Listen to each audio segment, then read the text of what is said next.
ഉണ്ടായിട്ട് അതിന് മനസ്സിലാക്കിയെടുക്കാൻ ഈ ക്ലാസ്സിൽ കയറിയവരൊക്കെ ഉണ്ട്.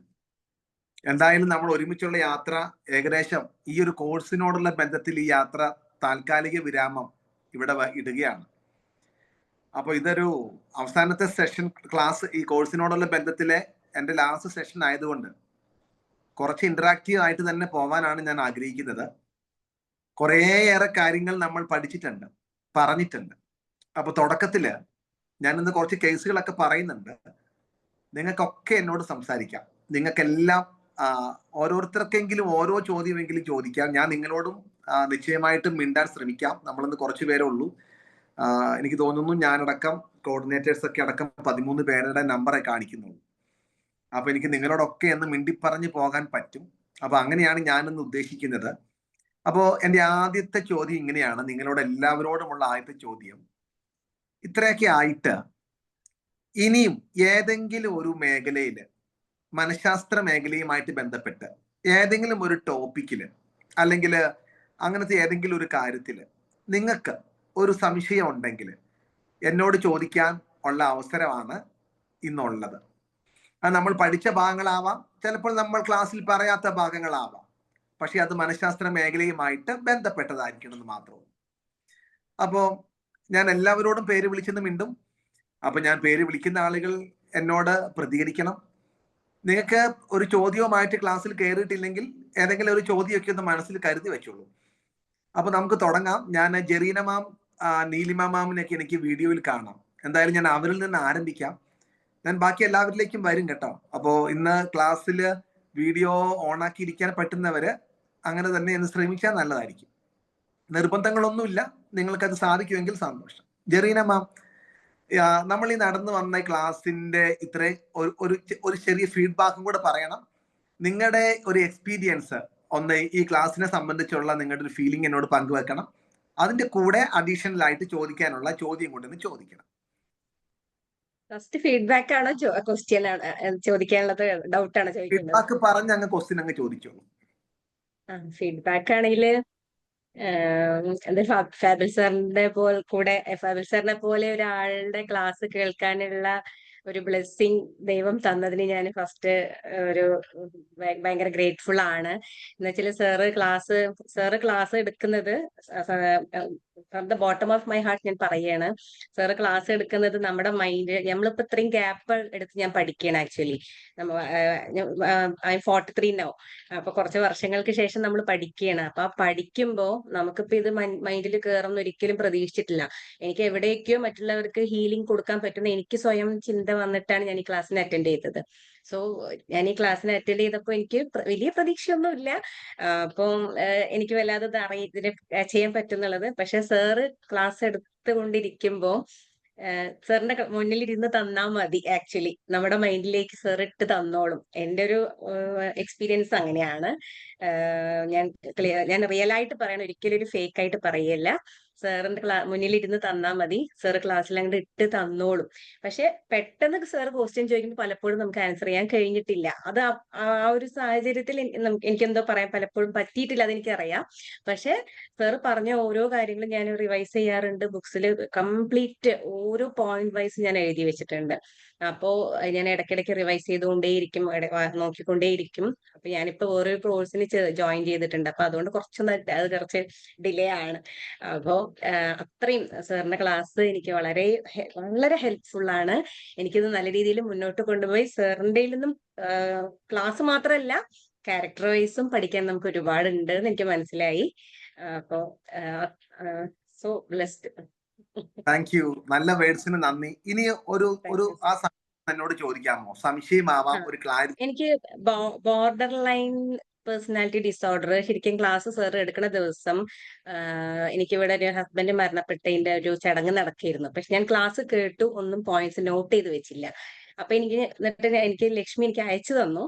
പക്ഷെ എനിക്ക് അങ്ങനെ ക്ലാസ് കേൾക്കുമ്പോൾ എനിക്ക് മനസ്സിലാവണില്ല. അന്ന് നാർസിസിസ്റ്റിക്ക് മനസ്സിലാവുന്നുണ്ട്. ബോർഡർ ലൈൻ അന്നൊക്കെ ഒരു ദിവസമാണ് സാർ എടുത്തിട്ടുണ്ടായിരുന്നത്. അപ്പൊ എനിക്ക് സാറിന്റെ ഭാഗത്തുനിന്ന് കേൾക്കാത്തതിന്റെ ഒരു അറിവിന്റെ നോളേജ് കുറവ് എനിക്ക് അതിന്റെ ഭാഗത്തുണ്ട്. ഒരു മിസ്സിംഗ് ഉണ്ട്. അപ്പൊ അതൊന്ന് ക്ലിയർ ആക്കി തന്ന. എന്തായാലും ഈ അവസാനത്തെ ക്ലാസ്സിൽ എന്നോടത് ചോദിക്കുന്നതുകൊണ്ട് എനിക്കത് പറഞ്ഞു കൊടുക്കാതിരിക്കാൻ പറ്റില്ല.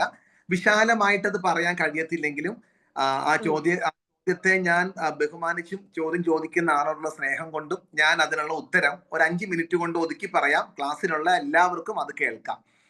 പേഴ്സണാലിറ്റി ഡിസോർഡറുകളെ നമ്മൾ 3 ക്ലസ്റ്ററുകളായി തിരിക്കുകയും ക്ലസ്റ്റർ എയിൽ പാരനോയിഡ് പേഴ്സണാലിറ്റി ഡിസോർഡർ എന്നും സ്കിസോയിഡ് പേഴ്സണാലിറ്റി എന്നും സ്കിസോടൈപ്പൽ പേഴ്സണാലിറ്റി ഡിസോർഡർ എന്നും 3 വകഭേദങ്ങൾ ഉള്ളപ്പം ആ 3 വകഭേദങ്ങൾക്കും ആകെ കൂടെയുള്ള ഒരു കോമൺ ട്രൈറ്റ് എന്ന് പറയുന്നത്, അവരുടെ ഒരു പൊതു സ്വഭാവം എന്ന് പറയുന്നത്, അവർ വിചിത്രമായിട്ടും വളരെ ഓഡ് അല്ലെങ്കിൽ എക്സെൻട്രിക് ആയിട്ട് പെരുമാറുന്ന ആളുകളാണ്.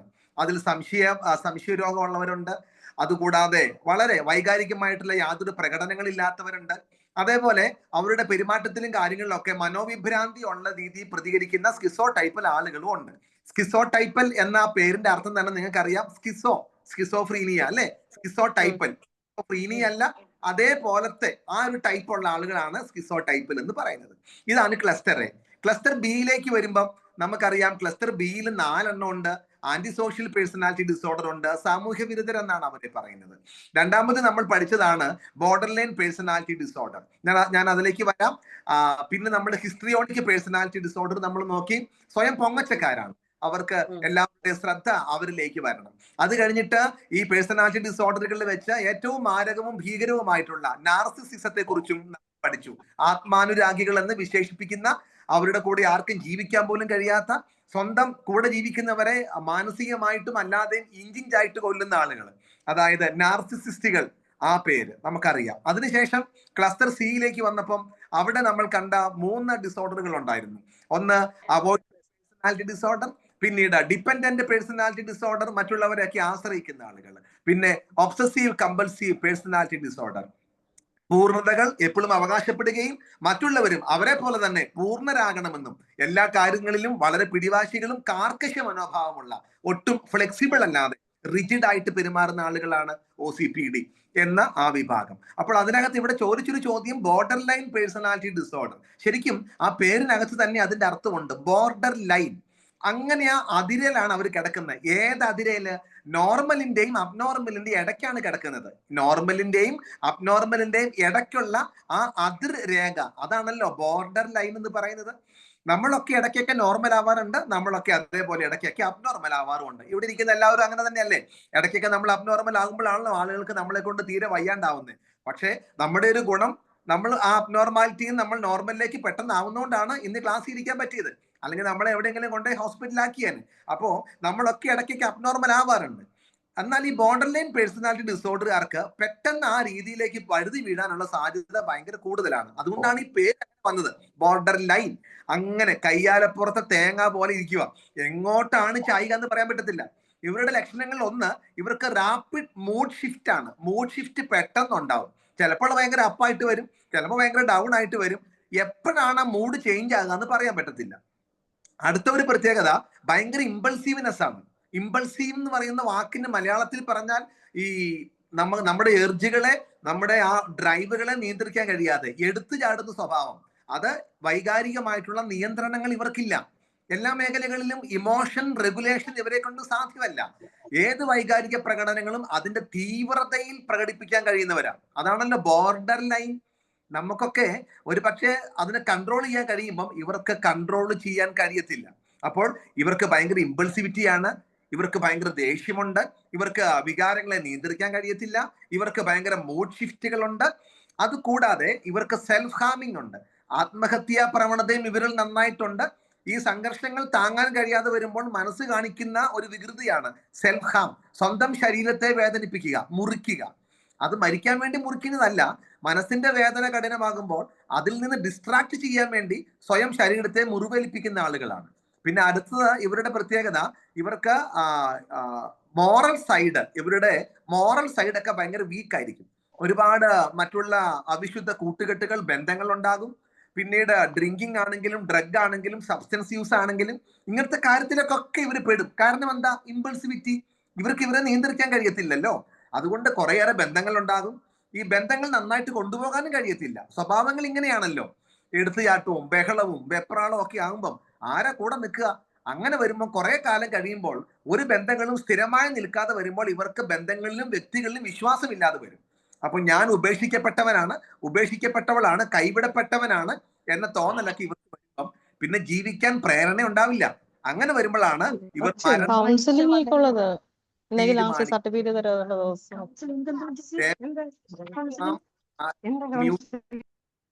മ്യൂട്ട് ചെയ്തിട്ട് സംസാരിക്കണേ. ഓക്കെ. അപ്പം ഇതൊക്കെയാണ് ബോർഡർ ലൈൻ പേഴ്സണാലിറ്റി ഡിസോർഡറിന്റെ പ്രധാനപ്പെട്ട ലക്ഷണങ്ങൾ.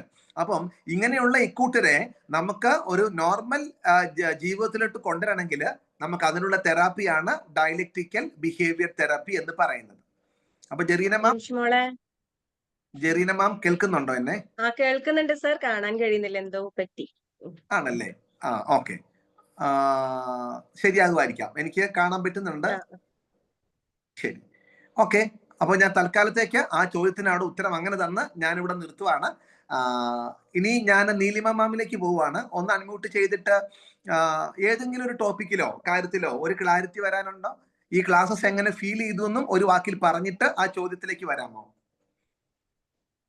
സർ, ഫീലിങ്സിനെ പറ്റി പറയുകയാണെങ്കിൽ പറയാൻ വാക്കുകളില്ല ഒന്നാമത്. കാരണം ഞാനിങ്ങനെ പല പ്രശ്നങ്ങളിലേക്ക് കൂടി കടന്നുപോയ ഒരു വ്യക്തിയായിരുന്നു.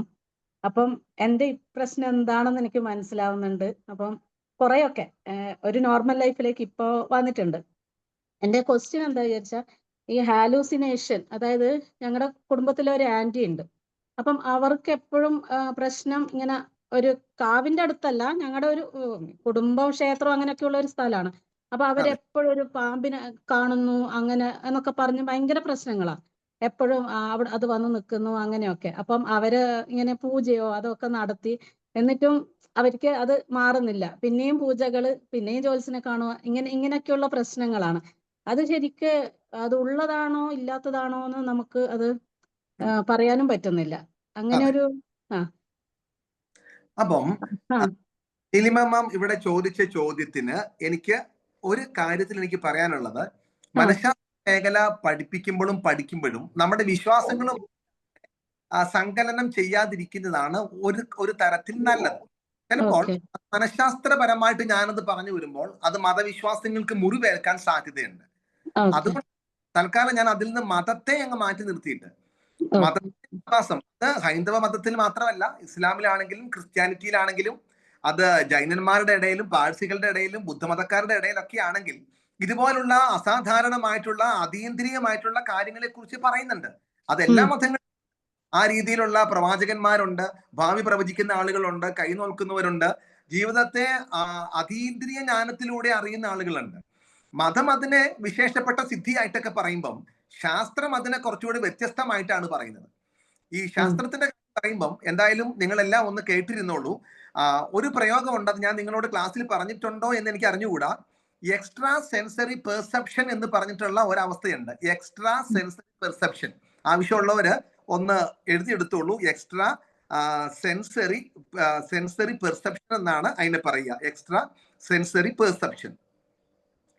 ഈ എക്സ്ട്രാ സെൻസറി പെർസെപ്ഷൻ എന്ന് പറഞ്ഞാല് നമുക്ക് ഇന്ദ്രിയങ്ങൾ, നമുക്ക് പ്രധാനമായിട്ടും 5 ഇന്ദ്രിയങ്ങളാണല്ലോ നമുക്കുള്ളത്. നമുക്കൊക്കെ 5 ഇന്ദ്രിയങ്ങളാണ് ഉള്ളത് അല്ലേ? പക്ഷെ ഒരു 6ാമത്തെ ഒരു ഇന്ദ്രിയം കൂടെ ഉണ്ടെങ്കിൽ എങ്ങനെ ഉണ്ടാവും? ഈ ഒരു 6ാം ഇന്ദ്രിയം, 6th സെൻസ് എന്നൊക്കെ പറയുന്നുണ്ടല്ലോ. ഞാൻ നേരത്തെ സൈക്കോളജി പഠിപ്പിച്ചപ്പം എൻ്റെ ഓഫ്ലൈനിൽ ഉണ്ടായിരുന്ന ഒരു സ്റ്റുഡന്റ് ഉണ്ടായിരുന്നു. ആ സ്റ്റുഡന്റിന്റെ പേര് ഇപ്പൊ ഞാൻ പറയുന്നില്ല. ആ സ്റ്റുഡന്റിന്റെ പ്രത്യേകത എന്താണെന്നറിയാമോ? ആ സ്റ്റുഡന്റിന്റെ പ്രത്യേകത മറ്റുള്ളവരെ കുറിച്ച് പെട്ടെന്ന് മനസ്സിലാവും. അവർക്ക് ഒരു ദിവസം ക്ലാസ്സിൽ ഇരിക്കുമ്പോൾ പെട്ടെന്ന് ക്ലാസ്മേറ്റിന്റെ അച്ഛൻ മരിച്ചു പോകും എന്ന് മനസ്സിൽ ഭയങ്കരമായിട്ടുള്ള ഒരു പ്രേരണ. അപ്പം എൻ്റെ ക്ലാസ് എടുത്തോണ്ടിരിക്കുമ്പോഴാണ്. പക്ഷെ അവർക്ക് പറയണമെന്നുണ്ട്. പക്ഷെ അങ്ങനെയൊക്കെ എങ്ങനെ പറയുക? നിന്റെ അച്ഛൻ ഇപ്പൊ മരിച്ചു പോകും എന്നൊക്കെ പറയാൻ പറ്റുമോ? ഇതിങ്ങനെ ഭയങ്കരമായിട്ട് അകത്ത് തികട്ടി വന്നത്രേ. പക്ഷെ പറഞ്ഞില്ല, അത് പറയാൻ പറ്റത്തില്ലല്ലോ. പക്ഷെ നിങ്ങൾക്കറിയാമോ, ആ ക്ലാസ്സിൽ ഇരിക്കുമ്പോൾ തന്നെ 12:15 കോൾ വന്നു, ദൂരത്തുള്ള വീട്ടിൽ നിന്ന് ഈ ക്ലാസ്മേറ്റിന്റെ അച്ഛൻ മരിച്ചു പോയെന്ന്. അപ്പം ആ ലേഡിക്ക് ഇതുപോലെ ഒരുപാട് കാര്യങ്ങൾ, അവർ പ്രത്യേകിച്ച് ഏതെങ്കിലും മതവുമായിട്ട് ബന്ധപ്പെടുത്തി ഇതിനെ കാണുന്നില്ല, പക്ഷെ അവർക്കറിയാം. അതേപോലെ ആ ക്ലാസ്സിൽ കുറെ ഉദാഹരണമുണ്ട് അവരെ കുറിച്ച് പറയാൻ. ആ ക്ലാസ്സിലെ ക്ലാസ്മേറ്റിനോട് പറഞ്ഞു, നിന്നെ കല്യാണം കഴിക്കാൻ പോകുന്ന ആളുടെ പേരിന്റെ ആദ്യത്തെ അക്ഷരം ഇതായിരിക്കും എന്ന് പറഞ്ഞു. എന്നിട്ട് എന്നോട് പറഞ്ഞു, ഈ പേരുകാരനായിരിക്കും കല്യാണം കഴിക്കാൻ പോണം. ഞാൻ പിന്നെ അങ്ങനെ പറഞ്ഞില്ലെന്ന് മാത്രമേ ഉള്ളൂ എന്ന് പറഞ്ഞു. നിങ്ങൾക്കൊരു കാര്യം അറിയാമോ? 2.5 കൊല്ലം കഴിഞ്ഞിട്ട് കല്യാണം കഴിഞ്ഞപ്പം അന്ന് പറഞ്ഞ പേര് ആ പേര് എന്നോട് പറഞ്ഞായിരുന്നു ഈ പേരുകാരനായിരിക്കുമെന്ന്. അത് ആ കല്യാണം കഴിച്ച പെൺകുട്ടിക്ക് അറിയത്തില്ല. അതേ പേരുള്ള ആളാണ് ആ പെൺകുട്ടിയെ കല്യാണം കഴിച്ചത്. അങ്ങനെ ഞാൻ ഈ പറഞ്ഞ കക്ഷി ഇപ്പോഴും എറണാകുളത്തുണ്ടെന്ന് മാത്രമല്ല എല്ലാവരെ കുറിച്ചും നന്നായിട്ട് മനസ്സിലാവും. അതുകൊണ്ട് സൂക്ഷിച്ചും കണ്ടു നിന്നില്ലെങ്കിൽ അവർ നന്നായിട്ട് കാര്യങ്ങളൊക്കെ പറഞ്ഞു തരും. സംഭവിച്ച കാര്യം അവരുടെ 2 വിവാഹങ്ങളും വിവാഹമോചനമായി പോയി. ആദ്യത്തെ കല്യാണം വിവാഹമോചനം എന്ന് പറഞ്ഞാല് ഒരു കള്ളത്തരത്തിന് പോലും കലവറ ഇല്ലാണ്ട് കൂടെ ജീവിക്കാന്ന് പറഞ്ഞാൽ അത്ര നടക്കുന്ന കാര്യമില്ലല്ലോ. കാര്യം ഈ ഭർത്താവ് എതിലേക്ക് പോകണം, അതിന് GPS-ന്റെ ടൈം ലൈൻ ഒന്നും വേണ്ട, എല്ലാ കാര്യങ്ങളും ഇവർക്കറിയാം. അങ്ങനെ വരുമ്പം എന്തൊക്കെ പറഞ്ഞാലും ഈ കൂടുതൽ ആളുകൾ നമുക്കൊരു മറയില്ലാതെ നമ്മളെ മനസ്സിലാക്കുന്നവരാണ്. എനിക്ക് അറിഞ്ഞുകൂടാ എന്തുകൊണ്ട് അവർ പിരിഞ്ഞു പോയെന്ന്. 2ാമത്തെ വിവാഹവും ഫെയിലായി പോയി. 3ാമത്തെ വിവാഹത്തിലേക്ക് എത്തിയപ്പം പിന്നെ അത് നടന്നില്ല. അങ്ങനെയാണ് അവരിപ്പോ ജീവിക്കുന്നത്. പക്ഷെ അവർക്ക് എക്സ്ട്രാ സെൻസറി പെർസെപ്ഷൻ എന്ന് പറഞ്ഞ ഒരു അവസ്ഥയാണ്. അത് ബ്രെയിനിന്റെ ഒരു സവിശേഷതയായിട്ടാണ് ശാസ്ത്രം പറയുന്നത്. അപ്പൊ നമുക്ക് ഈ ചില കാര്യങ്ങളിലൊക്കെ അത് ഞാൻ ഈ മതം എന്നെടുത്ത് പറയുമ്പം ഇവിടെ ആരും ബുദ്ധിമുട്ട് അനുഭവിക്കേണ്ട. ഞാൻ നല്ലൊരു ദൈവവിശ്വാസിയാണ്, അതിന് സംശയമൊന്നുമില്ല. പക്ഷേ ഈ മനഃശാസ്ത്രത്തിന്റെ പേരിൽ നമ്മൾ ഇതിനെ കാണുമ്പം ചിലതൊക്കെ ഇപ്പം എക്സ്ട്രാ സെൻസറി പെർസെപ്ഷൻ എന്ന് പറയുമ്പോൾ അതിൽ കുറെ പ്രത്യേകതയുണ്ട്. അതിനകത്ത് ഒന്നാമത്തെയാണ് ടെലിപ്പതി. എലിപ്പനി അല്ല, ടെലിപ്പതി. നമുക്ക് കേട്ടിട്ടുണ്ട് reading another persons thoughts or transmitting your own. നമുക്ക് മറ്റുള്ളവരെ മനസ്സിലാക്കാം. ദൂരത്തിരിക്കുന്ന ആളുകളുമായിട്ട് നമുക്കൊരു കണക്ഷൻ കിട്ടും, മനസ്സിലാവും. ടെലിപ്പതി. ഒരുപാട് ഉദാഹരണങ്ങളൊക്കെ അതിനെ കുറിച്ച് പറയാനുണ്ട്. അടുത്തത് പ്രീ കോഗ്നിഷൻ എന്ന് പറയും. പ്രീ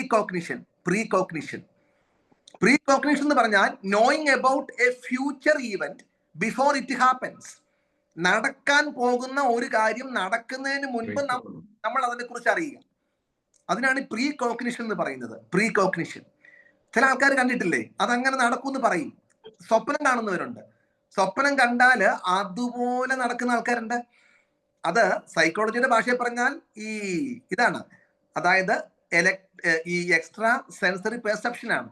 അങ്ങനെ കുറെ വകഭേദങ്ങൾ ഇതിനകത്തുണ്ട്. അപ്പോൾ ഈ എക്സ്ട്രാ സെൻസറി പെർസെപ്ഷൻ ഒരിക്കലും ഹാലൂസിനേഷൻ അല്ല.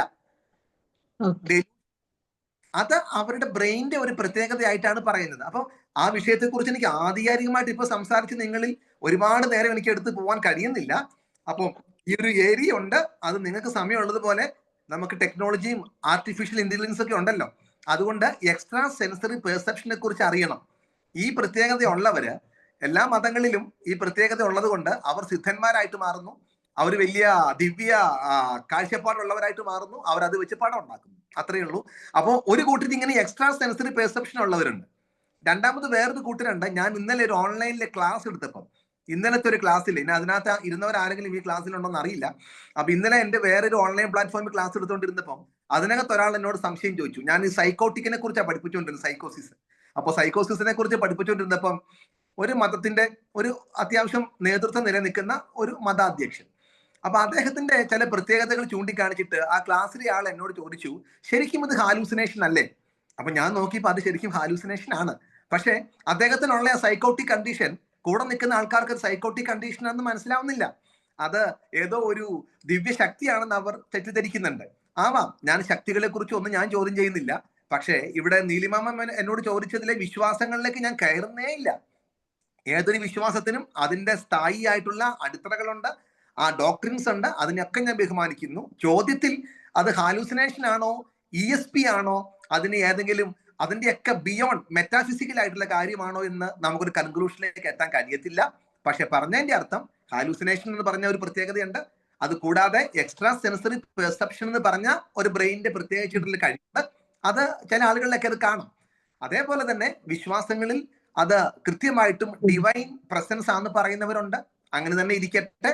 അപ്പോൾ ഇത് മൂന്നായിട്ട് കാണുക, അതായിരിക്കും കുറേയും കൂടെ നമുക്ക് നല്ലത്. ഓക്കെ, പിന്നെ ഒന്നും കൂടി ചോദിക്കാനല്ല, എന്റെ ഒരു അനുഭവം ആണ്. എല്ലാവർക്കും ഓരോ ചോദ്യം മാം അല്ല സാർ, ഇതിൽ ഹാലൂസിനേഷനിൽ വരുന്നതാണോ എന്ന് ഒന്ന് അറിയാൻ വേണ്ടിയിട്ടാണ്.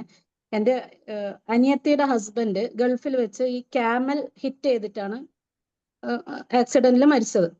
അപ്പം നമുക്കിതൊക്കെ ആ പുതിയ അനുഭവങ്ങളാണ്. ഇങ്ങനെ നമ്മൾ കേട്ടിട്ടില്ല, ക്യാമൽ വന്ന് ഹിറ്റ് ചെയ്യുക, അപ്പൊ ആക്സിഡന്റ് ആവുക, അങ്ങനെയൊന്നും കേട്ടില്ല.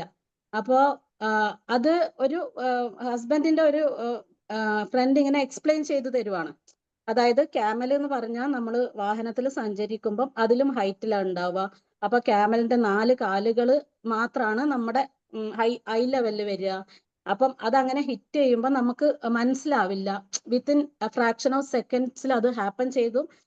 അതായത് നമ്മുടെ കാറിലേക്ക് തന്നെ ക്യാമൽ വന്ന് വീഴും, പിന്നെ നമ്മളെ കിട്ടില്ല. അങ്ങനെയൊക്കെ അവർ പറഞ്ഞു തന്നു, ഞങ്ങളടുത്ത് ഇങ്ങനെ പറയുമായിരുന്നു. അപ്പം ഇതിങ്ങനെ എൻ്റെ മനസ്സിൽ വല്ലാണ്ടുണ്ടായിരുന്നു. കാരണം ഞാൻ ഹാർട്ട് ബ്രേക്കിംഗ് ഭയങ്കര ഒരു അവസ്ഥയായിരുന്നു അത്. അതൊന്നും നമുക്ക് ചിന്തിക്കാൻ പോലും പറ്റില്ല. അത് വിചാരിക്കുമ്പോൾ തന്നെ നമുക്ക് ഒരു ഷിവറിങ് ആണ്.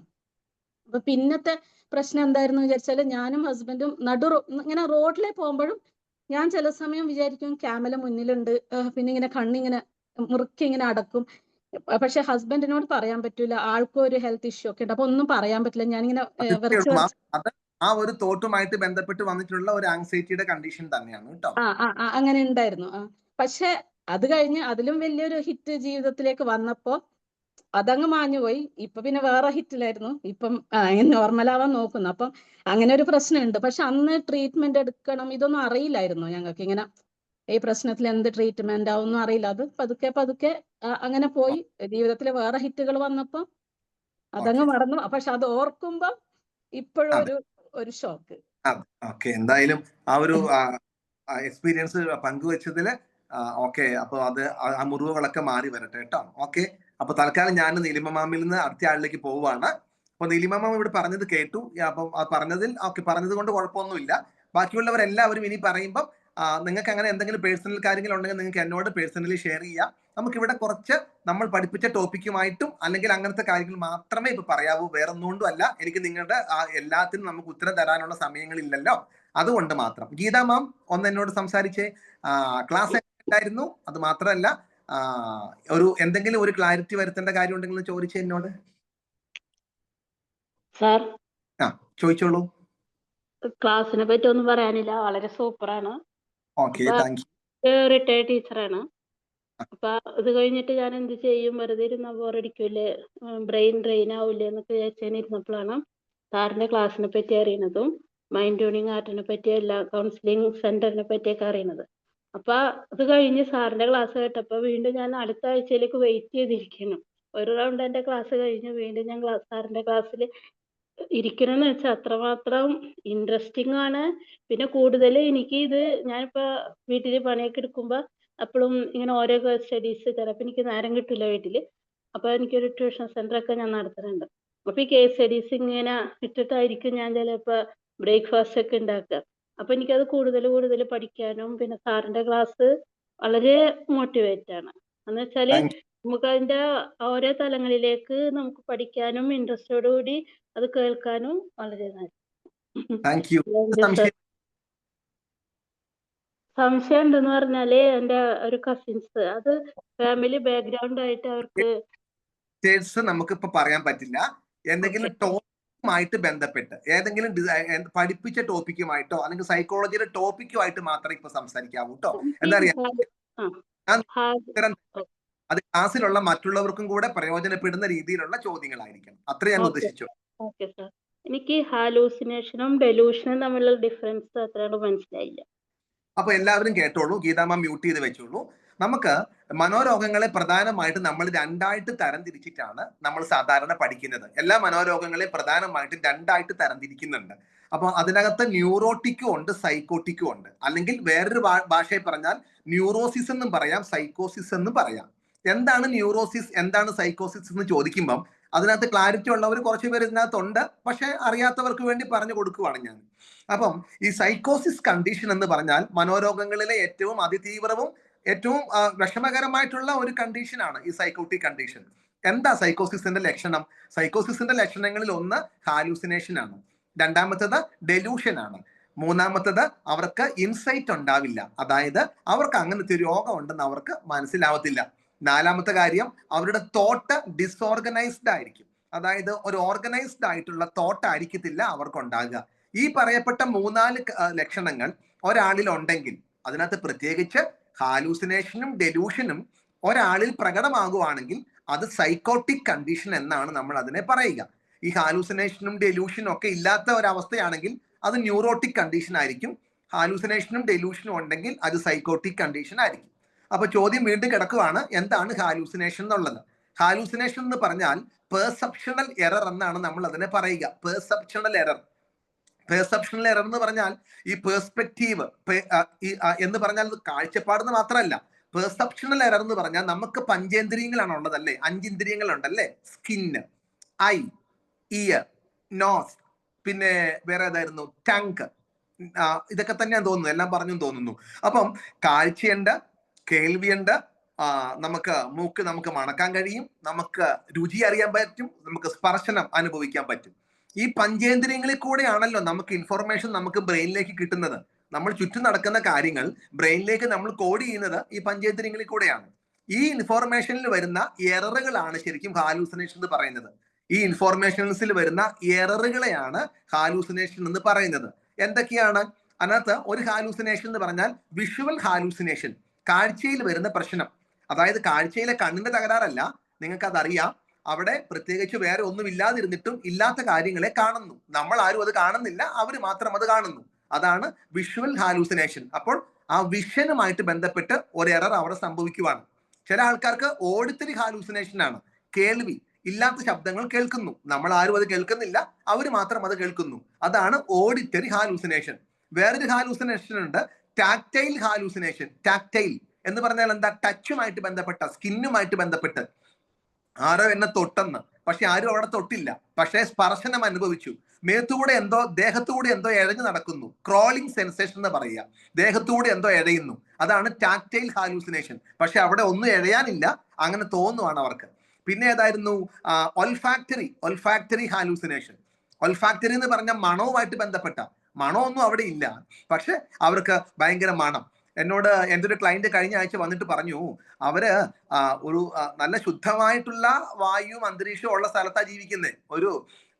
ഒരു എന്തോ ഗ്രാമത്തിന്റെ വിശുദ്ധി ജീവിക്കുന്ന ഒരു ലേഡിയാണ്. പക്ഷെ എന്നോട് വന്ന് പറയുന്നത്, എല്ലാ ദിവസവും വൈകുന്നേരം ആകുമ്പോഴത്തേനും റബ്ബർ എല്ലാം കൂടെ കൂട്ടിയിട്ട് കത്തിച്ച ഒരു മണം ഉണ്ടല്ലോ, ആ മണം വരുമെന്ന്. പക്ഷെ ആ നാട്ടിലോ വീട്ടിലോ വേറെ ആർക്കും ആ മണം കിട്ടുന്നില്ല. ഈ ലേഡിക്ക് മാത്രമാണ് റബ്ബർ കത്തിക്കുന്ന മണം കിട്ടുന്നത്. എന്താണ്? ഒൾഫാക്ടറി ഹാലൂസിനേഷൻ ആണ്. അവർ വിശ്വസിക്കുന്നത്, അതിന്റെ കൂടെ ഒരു വിശ്വാസം കൂടെ ഉണ്ട്. ആരാണ്ടൊക്കെ ദുർമന്ത്രവാദം ചെയ്യുന്നുണ്ട്. ആ മന്ത്രവാദം ചെയ്യുമ്പോൾ ആഴി കത്തിക്കുമ്പോൾ ഉണ്ടാകുന്ന മണം ഉണ്ടല്ലോ, ആ മണമാണ് വരുന്നതെന്നാണ് അവർക്ക് ഫീൽ ചെയ്യുന്നത്. പിന്നെ നിങ്ങളുടെ നാട്ടിലും പരിസരത്തൊക്കെ ഇങ്ങനെ മണം ഉണ്ടെങ്കിൽ അത് ചാടിക്കേറി മന്ത്രവാദത്തിന്റെ പുകയാന്ന് വിചാരിച്ചേക്കല്ലേ. ഈ പ്രത്യേകിച്ച് എറണാകുളംകാരോടൊക്കെ പറയാനുള്ളത്, ഞാനൊക്കെ രാത്രി ട്രെയിനിലൊക്കെ സാധാരണ എറണാകുളം എത്തുമ്പോൾ നമ്മൾ അറിയുന്നത് എങ്ങനെയാ? നമുക്കറിയാല്ലേ, ആ ആലുവയും കഴിയുമ്പോഴത്തേനും നല്ല മണം വരും. അങ്ങനെയാണ് ഇത് എറണാകുളം എത്തുവാൻ നമ്മൾ അറിയുന്നത്. അപ്പോ അങ്ങനത്തെ അന്തരീക്ഷത്തിലെ ബ്രഹ്മപുരം മാലിന്യ പ്ലാന്റിലെ മണത്തെ കുറിച്ചല്ല ഞാൻ ഈ പറഞ്ഞു വരുന്നത്. ഇല്ലാത്ത മണങ്ങൾ, അത് സുഗന്ധമായിട്ടും ദുർഗന്ധമായിട്ടും അവർക്കത് ഫീൽ ചെയ്യും.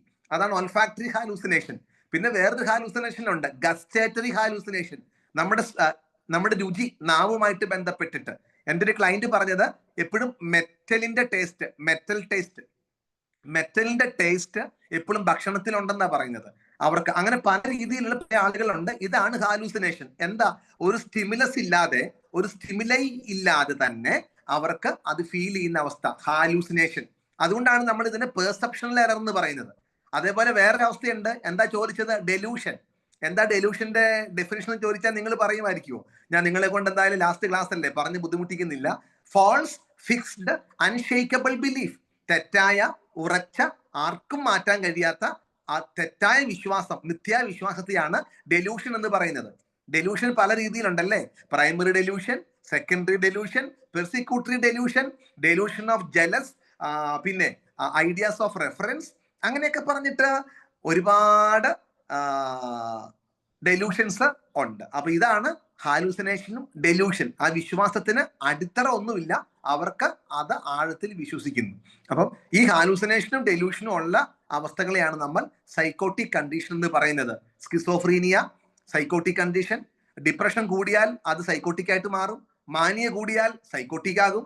ട്രോമയിൽ സൈക്കോട്ടിക് കണ്ടീഷൻ കാണാം, സ്കിസോഫ്രീനിയയിലുണ്ട്. ഇതൊക്കെ തന്നെയാണ് ഇതിനുള്ള ഉത്തരങ്ങൾ. ഞാൻ ചുരുക്കത്തിൽ പറയുവാണ്.